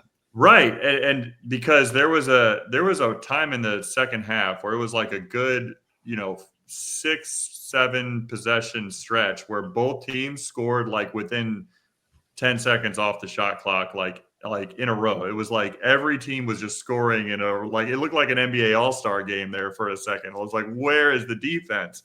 And then at the end of that stretch, that's when Juice Curry got his steal and got a 3 and kind of righted the ship and we kind of pushed the lead out. But by the same token, you definitely don't want to see those stretches where the defense just is lacking, and it happens to be the same type of way that we're losing these possessions. The other thing that we need to make sure that we can get better at is, and I don't have the stats in front of me, so I may be wrong stats-wise in the non-conference so far, but we are allowing on certain critical possessions a lot of offensive rebounds from the other team. And when we play teams like Kansas, when we play teams like Houston, obviously, Baylor, Iowa State, I mean, these are teams that crash the boards relentlessly. And if we give them 3-4 extra shots per possession, we are going to get blown out by teams that are that good. And so we've gotten away with it against some less than talented competition, but that's something that we have got to clean up. Johnny Dawkins teams, when it comes to boxing out, have never actually been that great, at least in my eyes. I don't know what they are statistically, but just in my eyes, that's been a little bit of an issue throughout his tenure here, and it's something that we've seen some concerns in the early season here that we need to clean that up as well. So I would agree with you on defending the three. I would also say defensive rebounding, making sure you're boxing out, limiting them to one shot per possession. I think that's going to be very important as we move forward as well. Well, I think, you mentioned Houston. The big difference for us this year is we typically have a lot of length, especially at center and forward. This year we have some length, but it's like average length is more than what. Right. But we don't We're more like built like Houston has been in the past, like where we've got bigger guards and we've got some like dynamic swingman, but we don't really have true size outside of Chiam and, Rokas Joseph, but he plays limited minutes, so.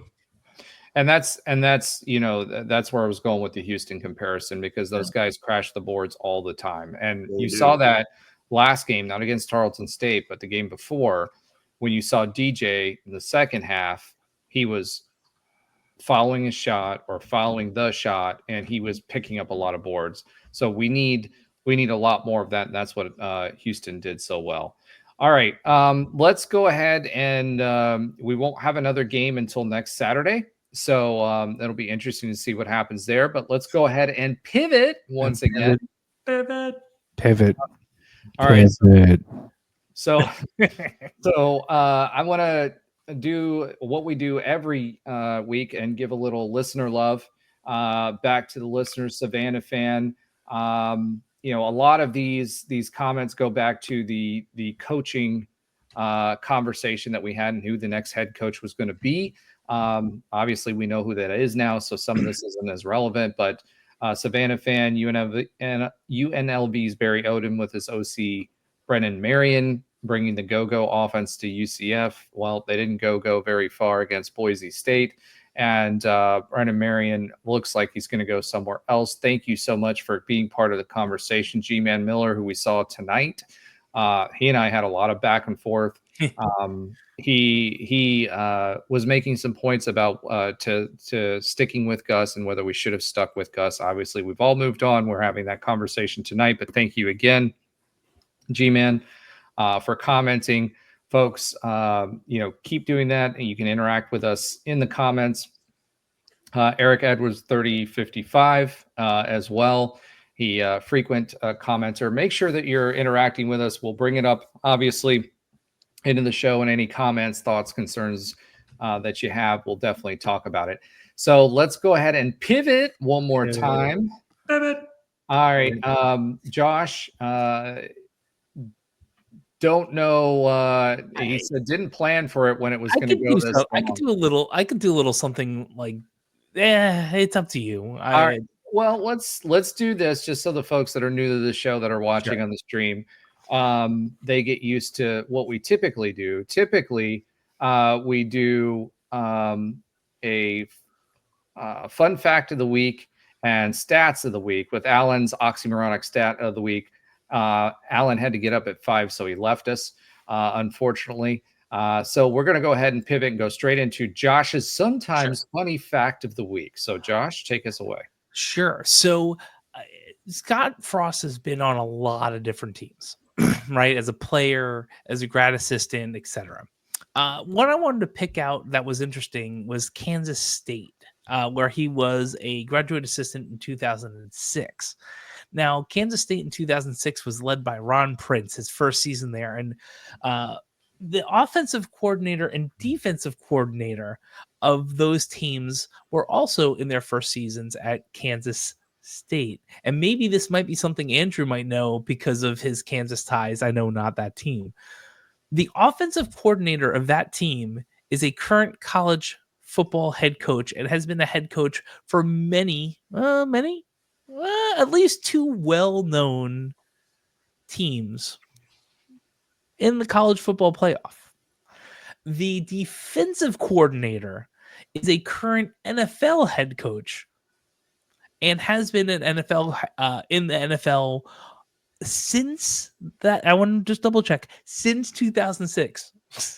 After that season, he's been in the NFL and is a NFL head coach right now. Really? Let's try to see if you can get one of those 2 well-known, these name coaches that worked alongside Scottfrost in 2006. Oh, Bro. Nothing. I'll give you hints. Yeah, let's. I'll give you hints. The DC. Okay, so the DC went to Hofstra, go Long Island. You would most well known this gentleman from working in the Southeast. He was I'll make it easy. He was a head coach of the Bucks. Dungy? Morris? No, he's a current head coach, right? One of you 2 are right. Morris. Yeah. Raheem Right. Morris. Yeah, okay. Yeah. Morris. Now I Was defensive coordinator his first season at K-State in 2006. He was the head coach of Tampa Bay by 2009, 3 years later. I remember that. And he was in defensive quality control back in 2002 and 3 and through 5. He probably was on Dungy's team. And he's now currently the head coach of the Atlanta Falcons. Right. The other one, probably a harder rip, but I gave you one. Currently, let me just triple check. Was the head coach of one of our potential coaches. Was the head coach of one. He was a head coach of a team of which we were looking at their offensive coordinator. You're talking about Franklin? James Franklin? Yes. James Franklin. James, there you go. See, you guys are almost Trey. Fun fact: almost Trey's head coach, because James Franklin was at Vanderbilt when he was getting recruited, and he was going to end up leaving Vandy. And part of the reason. I couldn't remember where Franklin came from, but I mean, he was at Kansas State for those 2 years, went to Maryland for 2 years, got the job at Vanderbilt, and has been at Penn State for almost a decade. He was the head coach at Maryland, right? He was OC, QB's coach, assistant head coach. Oh, okay. All right. Yeah. Well, normally that was interesting. That was interesting, and sometimes funny. Not so funny this week. It's never funny anymore. The funny, you got to work on it. So you got to work on your humor, Josh. All right, guys. Thank you for all of you. There's still 11 of you here after 2 hours and 48 minutes. I'm surprised. We appreciate all 11 of you. Thanks, Bob and Dad, for staying up with us. And UCF alum, yes, I've worked at UCF since I've been 17 years old. So yes, you may have been my student. That is definitely a possibility. Oh, that's funny. Actually, even Noah, our producer Noah, was in one of my classes. So Trey might have been, but don't know. Ooh. Nice. Quick late night note here from UCF Island. Yeah. Got word from a particular young O-line coach that DM'd spread the word when asked if he is going to join Frost. And I think we all know who that particular current Cal offensive line Oh, that's good. might be. That's That Hootie I've Who? never been Yep. happy that he is coaching over there. I mean, I'm happy for him, but I'm not happy of him. You know what I'm saying? Listen, UCF alum, if you graduated in 2004, I started working as a TA at UCF in 1998. So it is quite possible that you might have seen me on one of your grades. Although I would have been a TA if you graduated in 2004, I would have still been a TA, but it's still possible. Yeah, believe it or not, and on our normal cast, Josh is the old man of the show, despite me having more gray hair. Andrew, when we can get him to join us, has more gray hair than both of us and is older than both of us. Yeah, but not on my head. It's just in my That's beard. true. I've got you beat there, brother. What I've got on my head still, there are a couple spots. Yeah. All right. That being said, thank you for joining us tonight. Yes. Trey got lost somewhere. He's In the still here. ether. I was but, wondering, was that who's the blank screen? Yes, Is he that is. Trey? He's the It's like playing what? space. It's like at this point, it's probably 5 in the morning, and And he's in Spain, so like, Yeah, he gets it a was pass. just awesome to be able to do this with him in Spain. That's awesome. Yeah. He was able to do it. Yep. So thank you everybody who's participated. We appreciate you. Tell your friends, like, subscribe, follow. We normally do some other UCF sports stuff, but it is now 12:20 a.m. And it's time for us to call it a night. I'm just waking up. Yeah. So thank you, UCF alum, and thank you for foul on that. Yeah, thank you for listening since Nightline. We appreciate it. We've all, except for Josh, have been a part of the Nightline family. That's true.